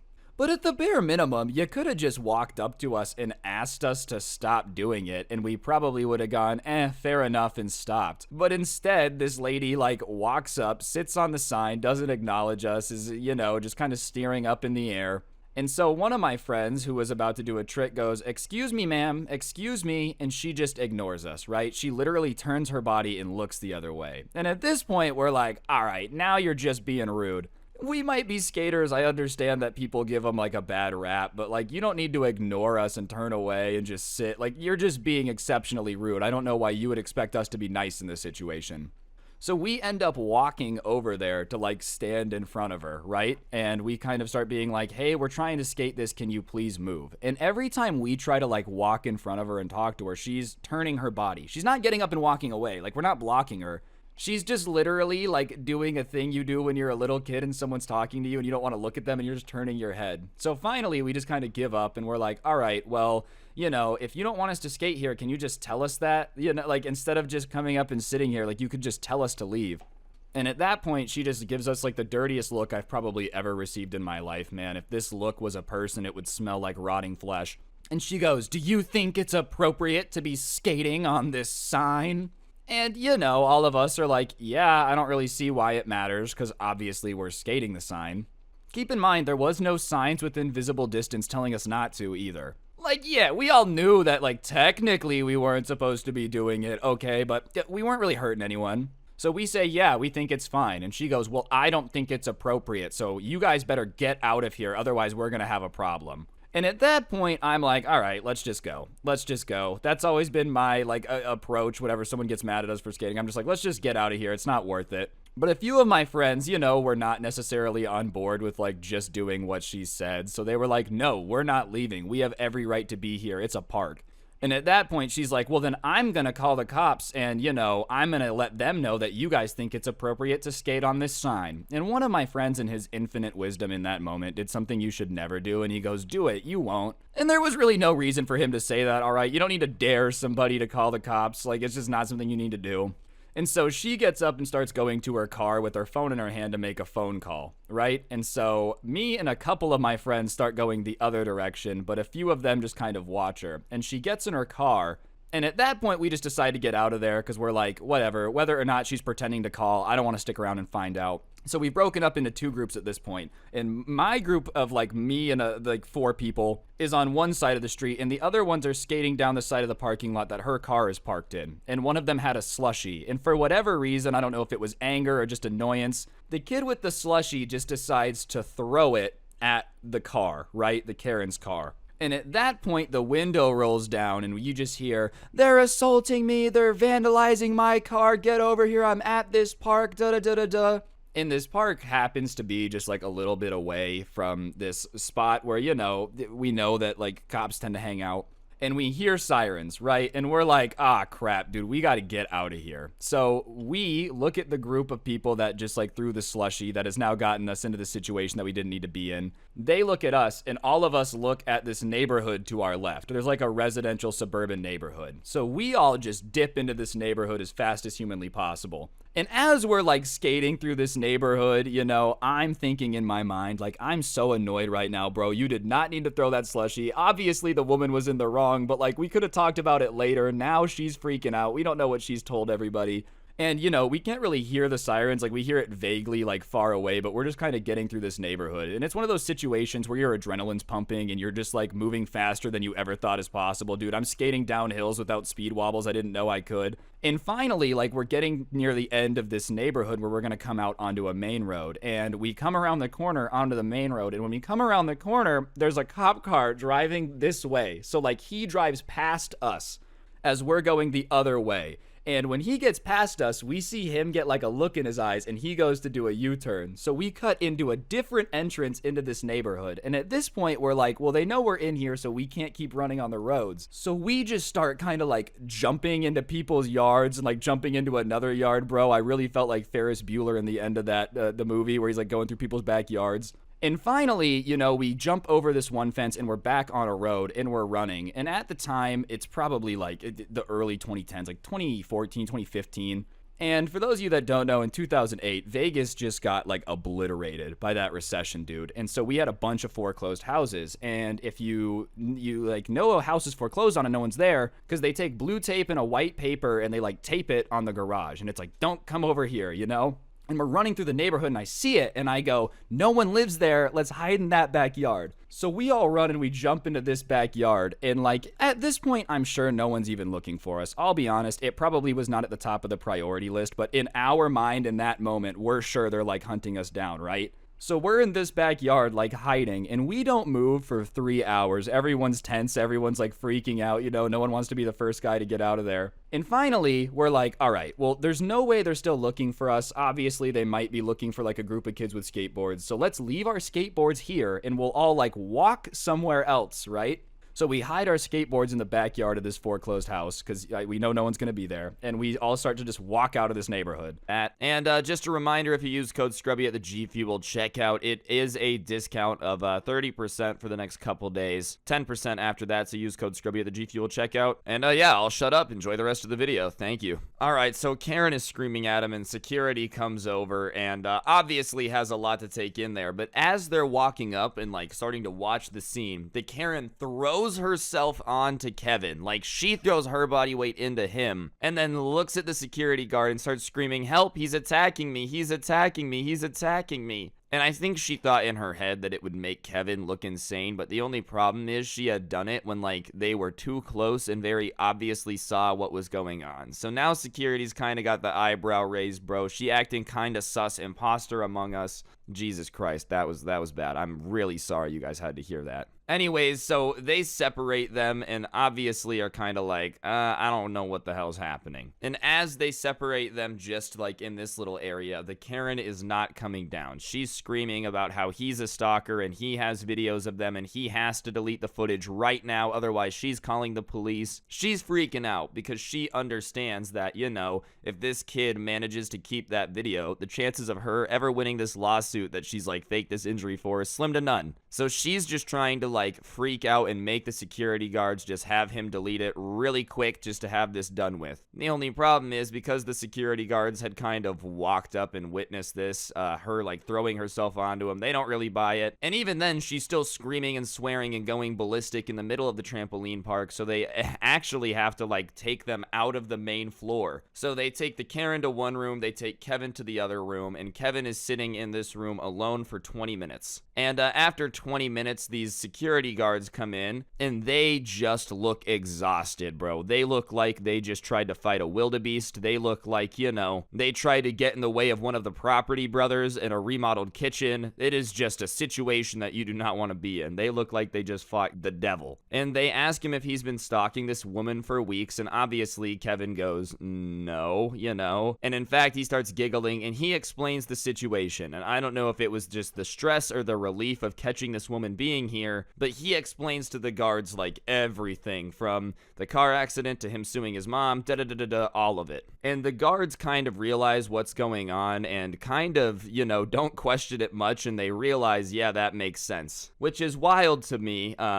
And it was kind of like, why the hell did they not question this kid more, until it comes out that, they tell Kevin that they had never had to deal with somebody that unbearable before. And like the story she was telling them didn't make any sense. Like apparently she was telling them that Kevin had gotten obsessed with her last time she was at the trampoline park and had been stalking her ever since, taking videos of her and following her everywhere because they wanted to date and whatnot. And when they were like asking her for details, she just couldn't provide any, and she was screaming at them, saying she was gonna get them fired, all this crazy stuff. Which, here's what I don't understand. If you're gonna, commit to trying to just be a crazy person, the least you should do is treat the people that need to, help you out nicely. Because when you're a crazy person, when they go talk to the other person and they're very calm and explain that you're the crazy person, it's very believable, This kid literally just had to be like, nah, she's nuts. And they basically had to believe him because she's nuts. However, they do tell him that due to laws in the state that they were in, he does have to delete the video because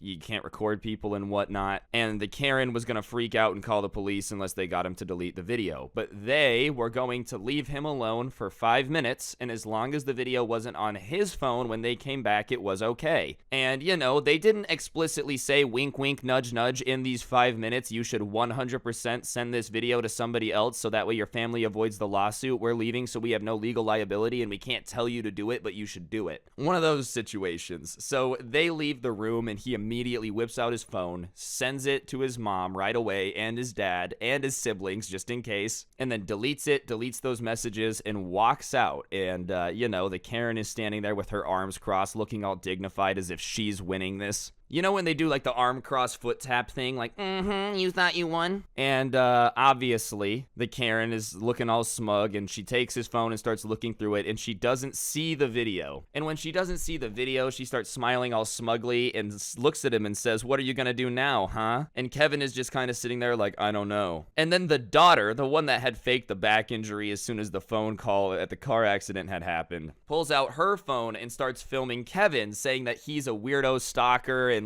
won't leave them alone. And at that point, security's just had enough. They take the daughter's phone out of her hand and they're like, you guys gotta leave. So, Kevin, the family, friends that he was with, and these people all have to leave. The security just didn't want to deal with the drama. And I don't blame them, man. I feel like running security at a trampoline park's already got to be frustrating enough with kids trying to, beat each other to death over dodgeball games. Now you have a Karen and these people arguing and whatnot. It's just a disaster. Anyways, as soon as Kevin gets home, his mom is like, I sent that to the lawyer and he's gonna look over it soon. And, he's very nervous about it. His parents are happy with him, though. They tell him that he did the right thing and, no matter what happens, they're proud of him. All that good stuff, mushy gushy, whatnot. And for 3 days, they don't really hear anything. They got all nervous, they're stressed. And the lawyer calls them and basically said that they had forwarded the video to the insurance company and their lawyers, and they had dropped the case and apologized. Yeah, I don't think this lady understood that just because you're paying the lawyers doesn't mean that they're going to go ahead with the lawsuit if evidence is presented. They didn't send this lady the video and tell her to drop the lawsuit. They just sent it to the legal team and were like, hey, we can keep doing this, but we're gonna use this in court and you're gonna lose, so don't waste your time. And at that point, yeah, her team was like, okay, yeah, we're not doing this. You've been faking your injury, trying to just bankrupt these people for no reason. So this lady had paid for these lawyers and is now out all of the money because, when you lie to the people representing you, basically, she was basically committing fraud, So, they got to keep the money she had paid for the representation up to that point because it hadn't been legal, I guess. I don't really, I'm not a lawyer, guys. I don't know. They kept the money she paid for the lawyer. And wouldn't you know it, dude, the rich Karen had paid all these money for the lawyers and they had eaten it. And at that point, though, Kevin's mother had decided that she was going to get their legal fees covered. And of course, because the Karen had a lot of money, she ended up settling with Kevin's mom just for the legal fees. They didn't ask for any more than that. So this Karen basically faked this major injury only to lose out on the money she paid for her lawyers and then had to pay for Kevin's mom lawyers as well. And it's just honestly the stupidest idea ever, bro. Even even if you are evil enough to fake a major injury to try to bankrupt somebody, like if you're that bad of a person, why would you also be dumb enough to then go to a trampoline park and be bouncing around having the time of your life? Like, if you're really about to make $1 million off faking this injury, can't you just not go for 2 weeks? And you also just shouldn't be that bad of a person. Like, go make money the right way. Don't fake a injury in a car accident and bankrupt a family. I would have loved to have been in the room when, like, her lawyers kind of told her that they weren't taking the case anymore and to get out because she was full of it. She must have been so flabbergasted to have been caught that hard in 4K, bro. Like, I always wonder when people that are old get caught in 4K if they still like technology. Old people usually are like, oh my gosh, technology's the future, it's so powerful. Until they get caught doing some stupid stuff with a camera phone and then they don't like it anymore. Like, all right, guys, we are at the point where everyone's got a camera in their pocket. Maybe faking insurance is not a good thing to do anymore, and it's just not cool. You know they had to have been so salty when they had to pay all the damages, bro. Like, oh yeah, this Karen's downfall, the reason she lost out on probably hundreds of thousands of dollars, I don't really know, is because she just couldn't stay away from the trampoline park, dog. She should have just stayed home. The bouncy dodgeball was not worth it. Out of all the things that could bring, like, your evil enterprise to the ground, you know, your multi-million-dollar scheme, a trampoline park honestly has to be one of the most lame ones ever. Like, this lady was evil enough to be a Bond villain, bankrupting this family, no regret, but she still couldn't bow to the power of a trampoline park. It just goes to show you guys, you know, there are very things more powerful than elastic. All in all, though, I guess, you know, things could have ended way, way worse. The bright side, I guess, I don't know. Anyways, I think that's gonna do it for the video, though, guys. Hopefully you enjoyed. If you did, please be sure to press the like button. Let me know in the comment section down below what you thought. I really would appreciate it. Like, press like right now. 1, 2, okay, there, you should have pressed it. If you're slower than that, I don't know what to tell you. If you guys like the intro song, a link to it will be in the description down below. Feel free to go give it a listen, along with checking out my podcast, The Scuffed Cast. A link to that can also be found down below. And last but certainly not least, you should consider going to the merch link that can also be found in the description, picking up some of the coolest merch to ever exist. And yeah, other than that, big thank you to everyone who's subscribed with notifications on, watches the videos, likes, comments. Anything you guys do for the channel really makes my my life possible. And I really do appreciate it. But on that note, my favorite people, that's gonna do it for the video. Don't get anyone pregnant. If you do, make sure they're hot, and hopefully I'll see you guys all next time with another one. I'm out. Peace. Anyways, like, we decided to start walking out of the neighborhood, and for that entire 3 hours we're in the backyard, bro, I was trying to Scooby-Doo myself, figuring out who threw the slushy, because, like, I knew someone who bought it, but he said he didn't throw it, somebody else did, dude, and no one would fess up to being the person who threw the slushy, because that's what just took it to the next level. Like, we probably could have just dipped and been fine, but of course, you know, when some lady's on the phone screaming that people are attacking her car, you know, and she's fearing for her life, the response is gonna be a little bit different than, these skaters are skating something they're not supposed to be. And obviously a slushy is not a life-threatening situation, but, you know, they don't know that. So whatever, we finally get out of the neighborhood, we walk back, and I end up getting home much later than I was supposed to. And my mom and dad are like, what happened? And I looked at them, I go, I just don't want to talk about it. But obviously that's not gonna fly, you know, like, that's not really allowed to go down, so they start kind of pressing me about it. And finally I tell them everything, and my dad is like, are you stupid? Are you stupid? And I'm like, yeah, well, maybe a little. You know, honestly, this situation's got me thinking I might be a little stupid. And he's like, oh my God, well, like, we need to go get your skateboard, because if the police end up finding it, you know, it's going to get traced back to you. My dad is, like, a very rule-following guy, so anytime I would do anything stupid, he, like, really freaked out. He didn't know what to do. So he makes me get in the truck. We drive back. I get my skateboard. I get back in the truck. And the entire time, I'm just getting this lecture about how I'm a moron, you know, and I need to think before I act and blah, blah, blah, blah, blah. Which is fair, you know, I definitely should. I should take that advice. But that being said, this wasn't my fault. Like, if anything, I was just trying to avoid getting in trouble for somebody else's stupid actions, Dad. If my friend framed me for a crime, you bet I'm going to try to get out of it. You think I'm taking the rap?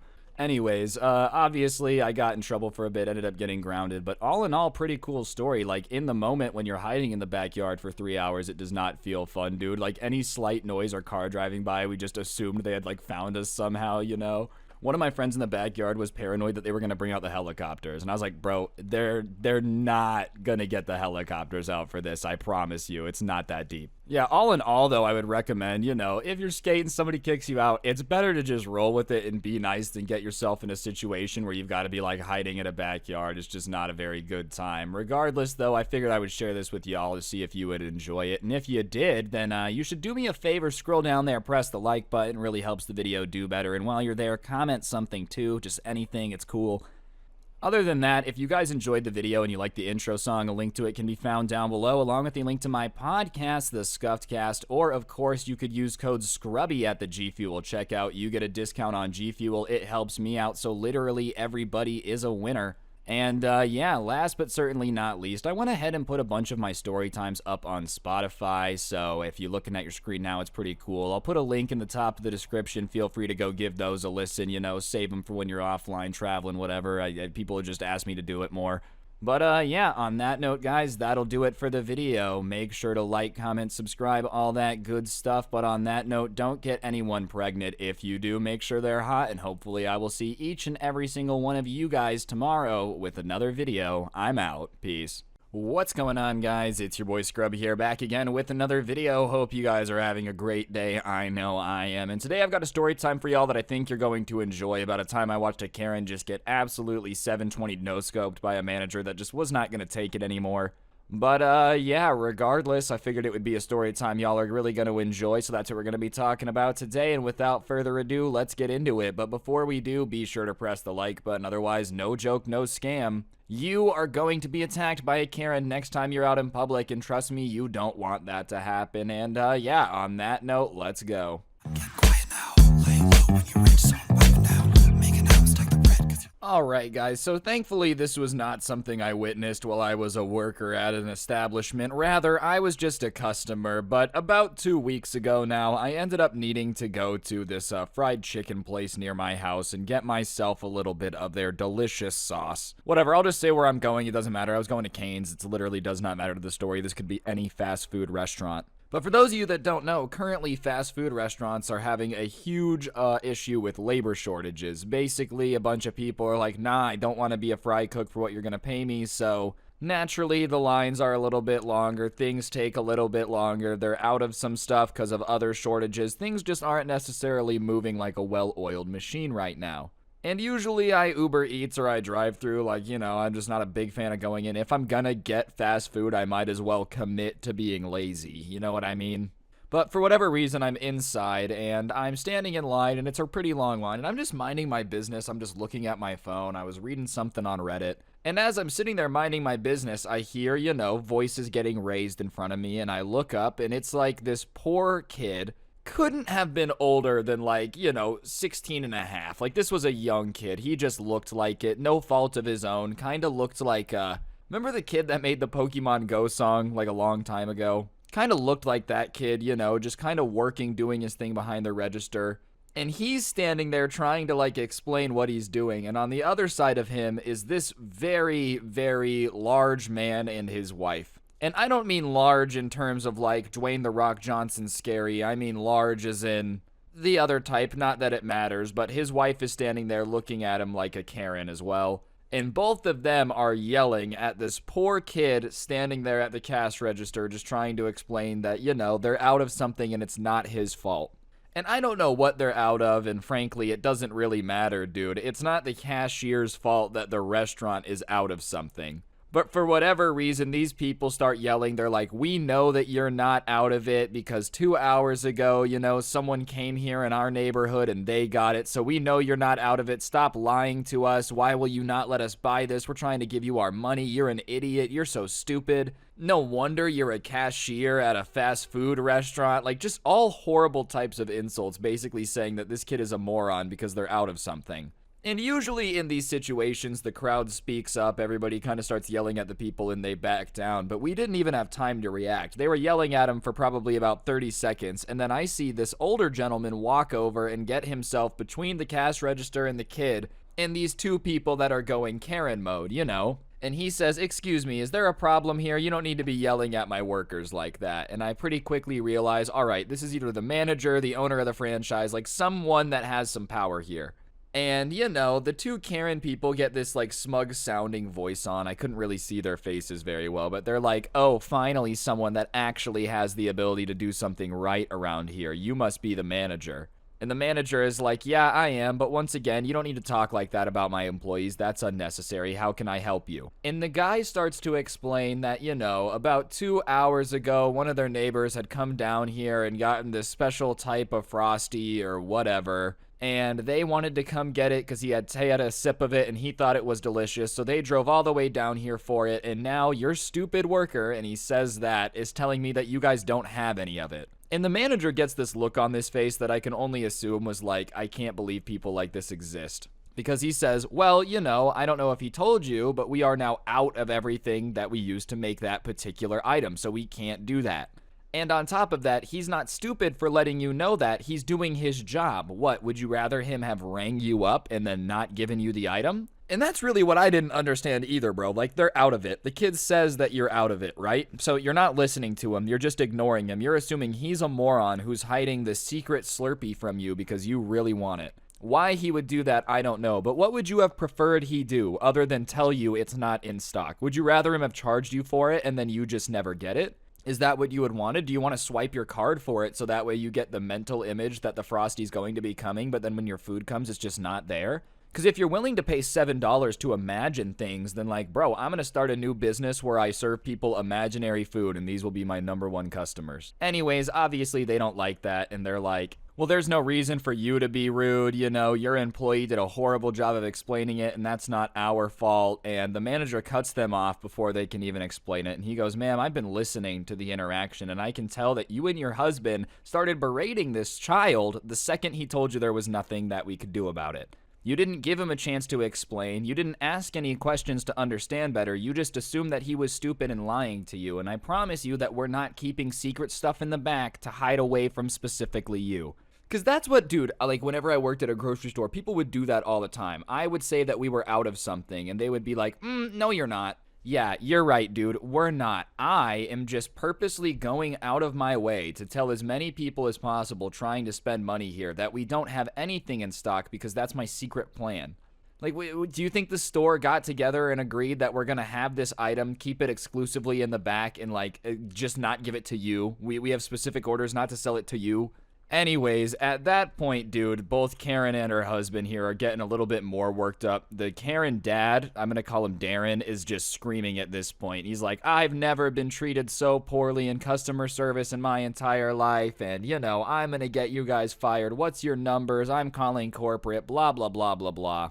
And the manager, you know, at that point, this is when most managers fold. In my experience, once a manager starts hearing the words calling corporate, reporting you guys, all that stuff, they tend to cave. But nah, this manager, calm as ice, looks over, grabs a piece of paper, and starts writing, right? And obviously the Darren is like, hey, I asked for your corporate number, I asked for your names, like da-da-da-da-da. And the manager looks at him and goes, oh, I know, sir, I hear you. Literally everybody can hear you, you're screaming.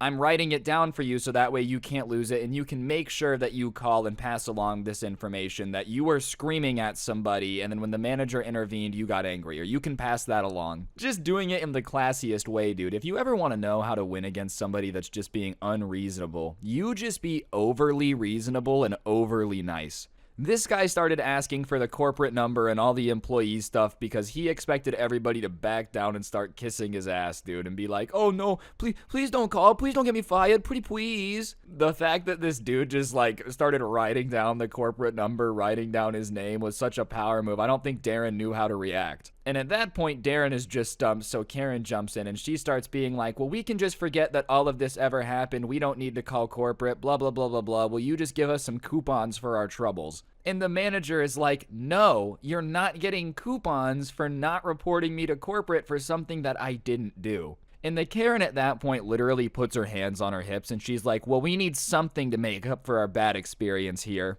And the manager says, all right, I'll give you this. You can just leave. We're not serving you at all anymore. And both of them just gobsmacked, dude. They turned and looked at each other. It was the first time I like saw their facial expressions and they both just couldn't believe it. And they're like, that's unnecessary. We already ordered.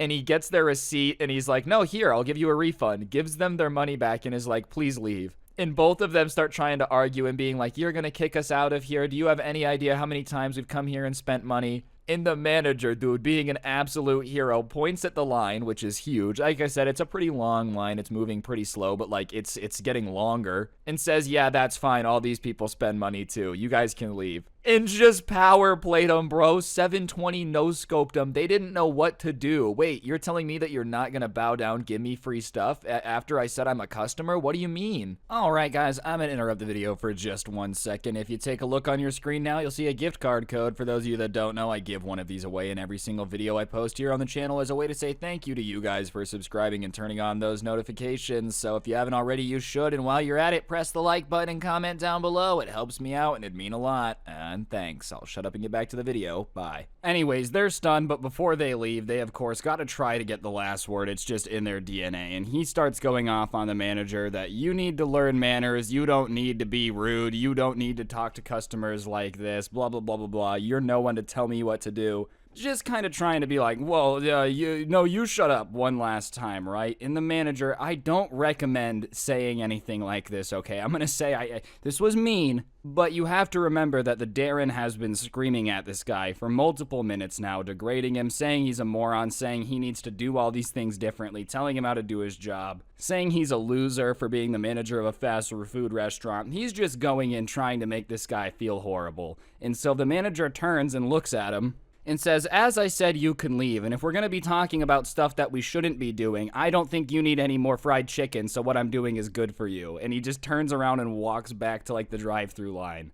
And at that point, everybody in the line is listening, and, like, the line kind of gets a little bit of, like, oh, and the dude is just red. He is beet red, embarrassed, obviously just got destroyed. And so his wife grabs him and is like, let's just go, let's this go. If this place doesn't want our business, then we'll go eat elsewhere, you know. And in their mind, I think they were deluding themselves into think that they were choosing to leave. Like, the wife grabbing his arm and saying, let's go, was them being like, yeah, we're choosing to leave. And the reality is they were getting kicked out. They weren't getting food from here, so it's good that they decided to go somewhere else, you know? Because, let's be honest here, they were not getting served after that. Or they might have been served, but it wouldn't have been food, dude. He just got served his, like, you know, ultimate roast on a plate by the manager. Anyways, they leave, the line calms down, everything gets back to normal. I get to the front of the line, and I happen to get the same kid that just got yelled at, right?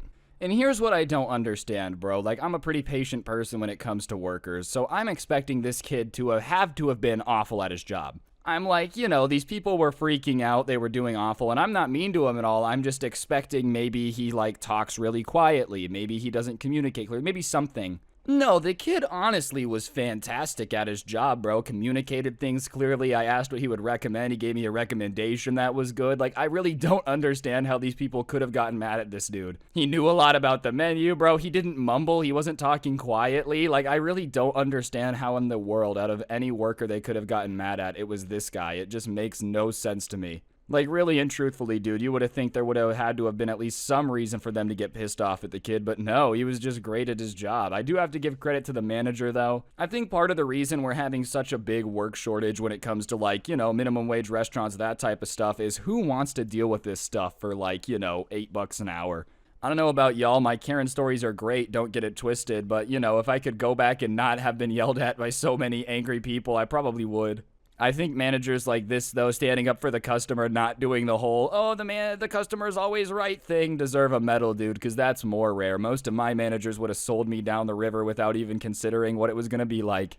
But, yeah, moral of the story, be careful who you wish for. It looks like be careful what you wish for, I guess. It looks like minimum wage workers are no longer taking the Karen stuff that they used to in the past. Like I said, I just think the saying the customer is always right at this point needs to just be taken out in the backyard in Old Yeller, dude. It's just not true anymore. The customer is not always right. But anyways, guys, I think that's going to do it for the video. Hopefully you enjoyed. If you did, I'd really appreciate you taking a second to press the like button. Let me know in the comments section down below what you thought of the video. It really helps me out. On top of that, you can check out the intro song. Link to it can be found down below, or my podcast, The Scuffcast, link's also down there. And if you want to get some G Fuel, the best energy drink for gamers by gamers, you might as well use code SCRUBBY at the checkout because it gets you a discount, helps me out. Literally everybody is a winner. And yeah, other than that, it is October, which means Halloween is approaching. And you can get yourself some of the Halloween merch that's on your screen now. It's pretty fantastic, it's pretty cool, and you should definitely pick yourself up some if you haven't already. Not that I'm biased or anything. Link in the top of the description. It's very Halloween-y. Some would say it gets you in the spirit and, you know, potentially fights off ghosts. That's not true at all. You know, I want to say that it won't fight off ghosts, but it will fight off ghosts, except it won't. But you should still get the merch because it's cool. But on that note, guys, this has been Scrubby. Hopefully y'all enjoyed. Don't get anyone pregnant. If you do, make sure they're hot, and hopefully I'll see you guys all next time with another video. I'm out. Peace. What's going on, guys? It's your boy Scrubby here, back again with another video. Hope you guys are having a great day. I know I am. And as you can tell, today I'm going to be coming at you with a incredibly long story time that was actually given to me by a friend about how he had to deal with this Karen that was like trying to scam and sue his family. And he ended up catching her in 4K when she was supposed to have been hurt, like doing some crazy stuff. Saved his family a bunch of money in the lawsuit and just, you know, caught a Karen in 4K. I figured it would be right up your guys' alley and something y'all would enjoy, so it's what we're going to be talking about today. But before we get into it, be sure to press the like button, or no joke, no scam whatsoever, you're going to be visited by the 3 ghosts of Christmas Past in July. And they're going to just stay with you till Christmas. So press the like button or you're going to have to deal with that. And without further ado, let's get into this insanely long story time. Let's go. The sun's down and I'm feeling it right, so tell me, little mama, what you doing tonight? You know I'm trying to hit it, I'm the Alright, so as I said, this is from a friend of mine who we're gonna name Kevin for the rest of this story. I'll be honest, his name is just Kevin, so, you know. Kevin's been a friend of mine for a while, and he told me that he had to deal with a Karen one time when he was a teenager that basically was trying to bankrupt his family for fun. And obviously, when he said that, I was very interested and, like, demanded that he tell me everything. So, basically, this all started one day when he had been at the mall with his mother. She had kind of dragged him there to do some shopping with her, and they had a pretty good day. And obviously after the day, they ended up needing to go home. So they were in the car driving home, and the car in front of them was driving crazy erratically, like it was speeding up really quick and then slamming on the brakes and slowing down. Just kind of being all over the place, but whatever. His mom gave some extra space between the car in front of them and just kind of started driving slower. Well, I guess traffic started to pick up or whatever, and they ended up having to get closer to the car in front of them. And out of nowhere, the car in front of them slams on the brakes, and his mom slams on the brakes, but it's just not enough, and they end up hitting the car in front of them. But when it says that they hit them, you know, it's not like they plowed into the back, bro. One person went flying out the passenger seat, it burst into flames. Like, literally, it just kind of tapped it. Honestly, from what Kevin told me, and I have no reason to not believe him, he's like, there maybe was a dent, but he even doubts there was a dent. Regardless, they pull over and they get out of the car, and his mom walks up to the window of the other car, and when she gets up there, the door opens, and out steps who's going to be known as Karen from now on. And when Karen gets out of the car, she's acting normally, she's talking to the mom, she doesn't seem pissed off or hurt anything, everything seems normal. And one thing that really sucks about just driving in America is it doesn't matter if the person in front of you slams on the brakes, it doesn't matter, you know, what the situation is. If you hit anyone from the back, you're automatically at fault. So even if it's barely a tap, it's kind of up to the person you hit to kind of decide what happens next. And while this Karen lady is acting normal for now, she's really insistent on calling the cops. And obviously there's nothing wrong with that. Some people are just paranoid, that's cool. But it wasn't the type of crash where they needed the cops to be there. They definitely could have just swapped insurances, contacted each other, and just handled it that way. There was no need for like any of this to go down the way it went down. So whatever, she calls the cops, and as soon as she's on the phone with the cops, this like calm, collected Karen lady that had just been acting relatively normal before goes full on Karen mode, bro. It was like somebody had told her that the coupon that she had was expired and she wasn't going to be able to use it. You would have thought that some lady had like walked up to her, punched her in the face and said, "Your cooter smells like tuna fish." Like, it was genuinely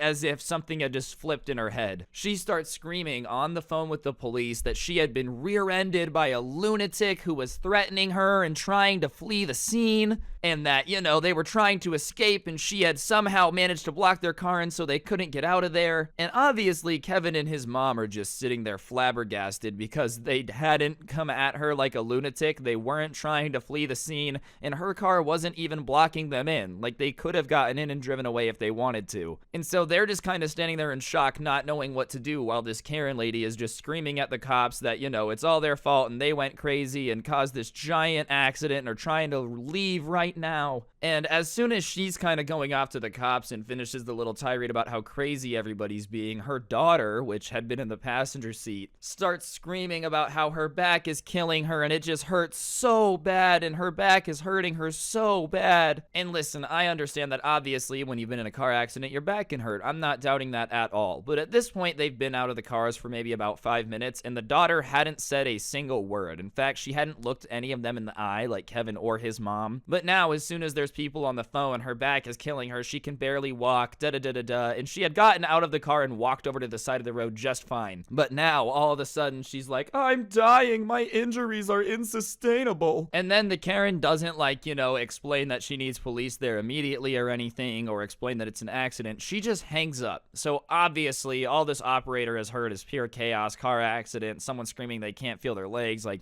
whatever's going on. So within about 15 minutes, dude, there's 4 cop cars, a fire truck, and 2 ambulances there. And this tiny fender bender becomes this big deal. The daughter and the mom claim that they need ambulances to go to the hospital, and it's pretty apparent right away that they're definitely trying to act way more hurt than they are. And for those of you that don't know, this actually does happen from time to time. It's like an insurance scam thing. Basically, people drive like trash to try to get you to rear end them, and then they say that their back hurts because it's kind of medically impossible to disprove back pain. So they go with something really vague, and then they just sue the crap out of you, claiming that you ruined their life and now life sucks for them because of you, da-da-da-da-da. And so even the firefighters are kind of like giving these people side eyes. The paramedics are, the cops are, because they could just tell that the wreck wasn't that serious. Like, yes, it was a car accident, but it wasn't really like 15 cop cars, 2 fire trucks, and 2 different ambulance rides to the hospital serious. However, sure enough, when somebody's like, I need an ambulance, they kind of gotta do it. So whatever, they're in a situation where these people go and they just tell Kevin and his mom to go home and wait. So they go home and they don't hear anything for about a week. And then they get a letter in the mail basically saying that the Karen who they had hit is suing them for a ungodly amount of money. I don't want to say the exact number because I don't want to give too much away, but it was over a 7-figure sum, which is $1 million for those of you who don't know. And Kevin, you know, his family had a house with a pool and whatnot, but I think most of us can agree that we don't really have $1 million laying around to just be paying people. And even then, it's abundantly obvious that, like, okay, fine, let's say you were injured. They did not get $1 million worth of injuries from this little fender bender. You know what I'm saying? So the Karen had decided to sue Kevin's mom, saying her life has been ruined, and obviously when somebody tries to sue you for $1 million, it's incredibly stressful, I'm imagining. You know, I've never been in that situation, but I feel like that's a lot of pressure on you to do a lot of things. So Kevin's mom becomes stressed out all the time. She's constantly like crying around the house, saying that she's gonna bankrupt the family and it's all her fault. She was moody, angry all the time because she was just stressed out. And Kevin, seeing all this, naturally started to like hate this Karen lady because she had turned his mom, who used to be super chill, go with the flow, happy-go-lucky, into this like angry person who was constantly pissed off and stressed because they felt like they had ruined the rest of their family's life. And I'm feeling like it's not a good feeling to feel like you're responsible for ruining everyone around you's life, even if it's not your fault because somebody else is trying to, you know, scam you for the bandos. I'm sure it's not pleasant to have to like look at everybody and be like, hey, we might lose $1 million, my bad, for, I don't know, accidentally tapping somebody and then them faking an injury. And to make matters even worse, the Karen that had been faking this injury was like kind of well known around town. She wasn't famous or anything, but she just kind of had a lot of friends. And her friends had friends and whatnot, and she had gone to all of her friends and people she knew and started telling everyone that Kevin's mom had been texting at the time of the accident and not paying attention and speeding, and was like telling this story that was way worse than the actual car accident was. In fact, you know, she was telling some people that she saw Kevin's mom like look at her through the like window thing and then slam on the gas harder, as if she had purposely crashed her car into hers. Like, she's making Kevin's mom basically sound like a psychopath. And everyone around town just kind of starts to assume that Kevin's mom is an awful person who had seriously injured this Karen by either, negligence, texting and driving, or some of them believed it was on purpose. And it didn't help that this Karen, when she's telling people this, is like wearing a neck brace, being like, oh, I'm so injured and limping everywhere. Keep in mind, though, Karen hadn't said she had any injuries, and B, the only injury that had been listed was a back injury before. Oh, my back, she had said her back hurt randomly. But now, of course, after the fact, she's wearing a neck brace, limping around telling everybody that, oh, this crazy lady hit me with her car. And when someone in a neck brace wincing in pain is telling you a story, you're probably not likely to be like, I don't know if this is truthful, because your guard is kind of down when somebody's like that, So obviously all this is going down and it's a disaster. And in the process of a lawsuit, especially in situations like this, there's this thing called settling sometimes, which is where you agree to just pay someone to like get them to drop the lawsuit, and you tend to do this if you're guilty or like not 100% sure you'd win. And just because of the way that like driving laws are structured, there's nothing that you can do about this. Because of a technicality that Kevin's mom had like hit the car from behind, she was legally at fault. Meaning that even though this Karen is faking her injury, there's still like a 20% chance of them losing the case. And when it's a massive settlement like this, sometimes it's easier to just pay them $100,000 instead of potentially losing $1 million. So the insurance company and the lawyers come together and say that they should probably just settle and get over it rather than having a chance of losing the money. And when they say that to Kevin's mom, obviously she does not like that idea at all because she hadn't done anything wrong, at least that wrong. Yeah, she rear-ended her, but she wasn't like drinking and driving while texting her girlfriends about, all the crazy stuff she was about to do when she got home with this Colombian baking powder.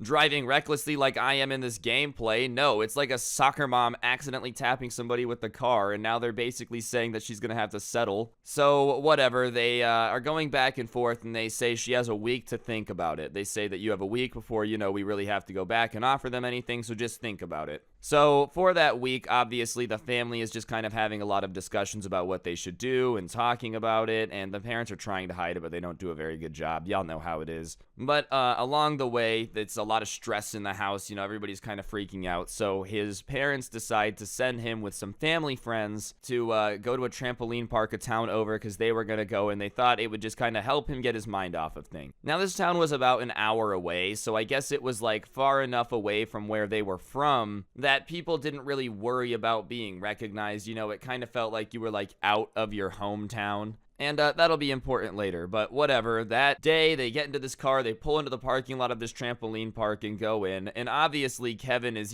just trying to have himself a good day. He's have a lot on his mind. He's been stressed out as hell. And he feels crazy because as he's looking around, kind of just looking at the park, getting an overview of this trampoline park, he swears that one of the women on this trampoline park, like in this trampoline park, there's tons of trampolines. There's one woman jumping who looks like this Karen from the car accident, dude. And he's just staring at her because he's like, wow, that looks so much like that person. And as he's staring at this lady who's jumping on a trampoline perfectly fine, the daughter comes over and stands next to her and starts talking to her. And that's when he realizes that this is the Karen and her family at a trampoline park an hour away. Here's this Karen who's apparently so hurt that she's suing his family for $1 million.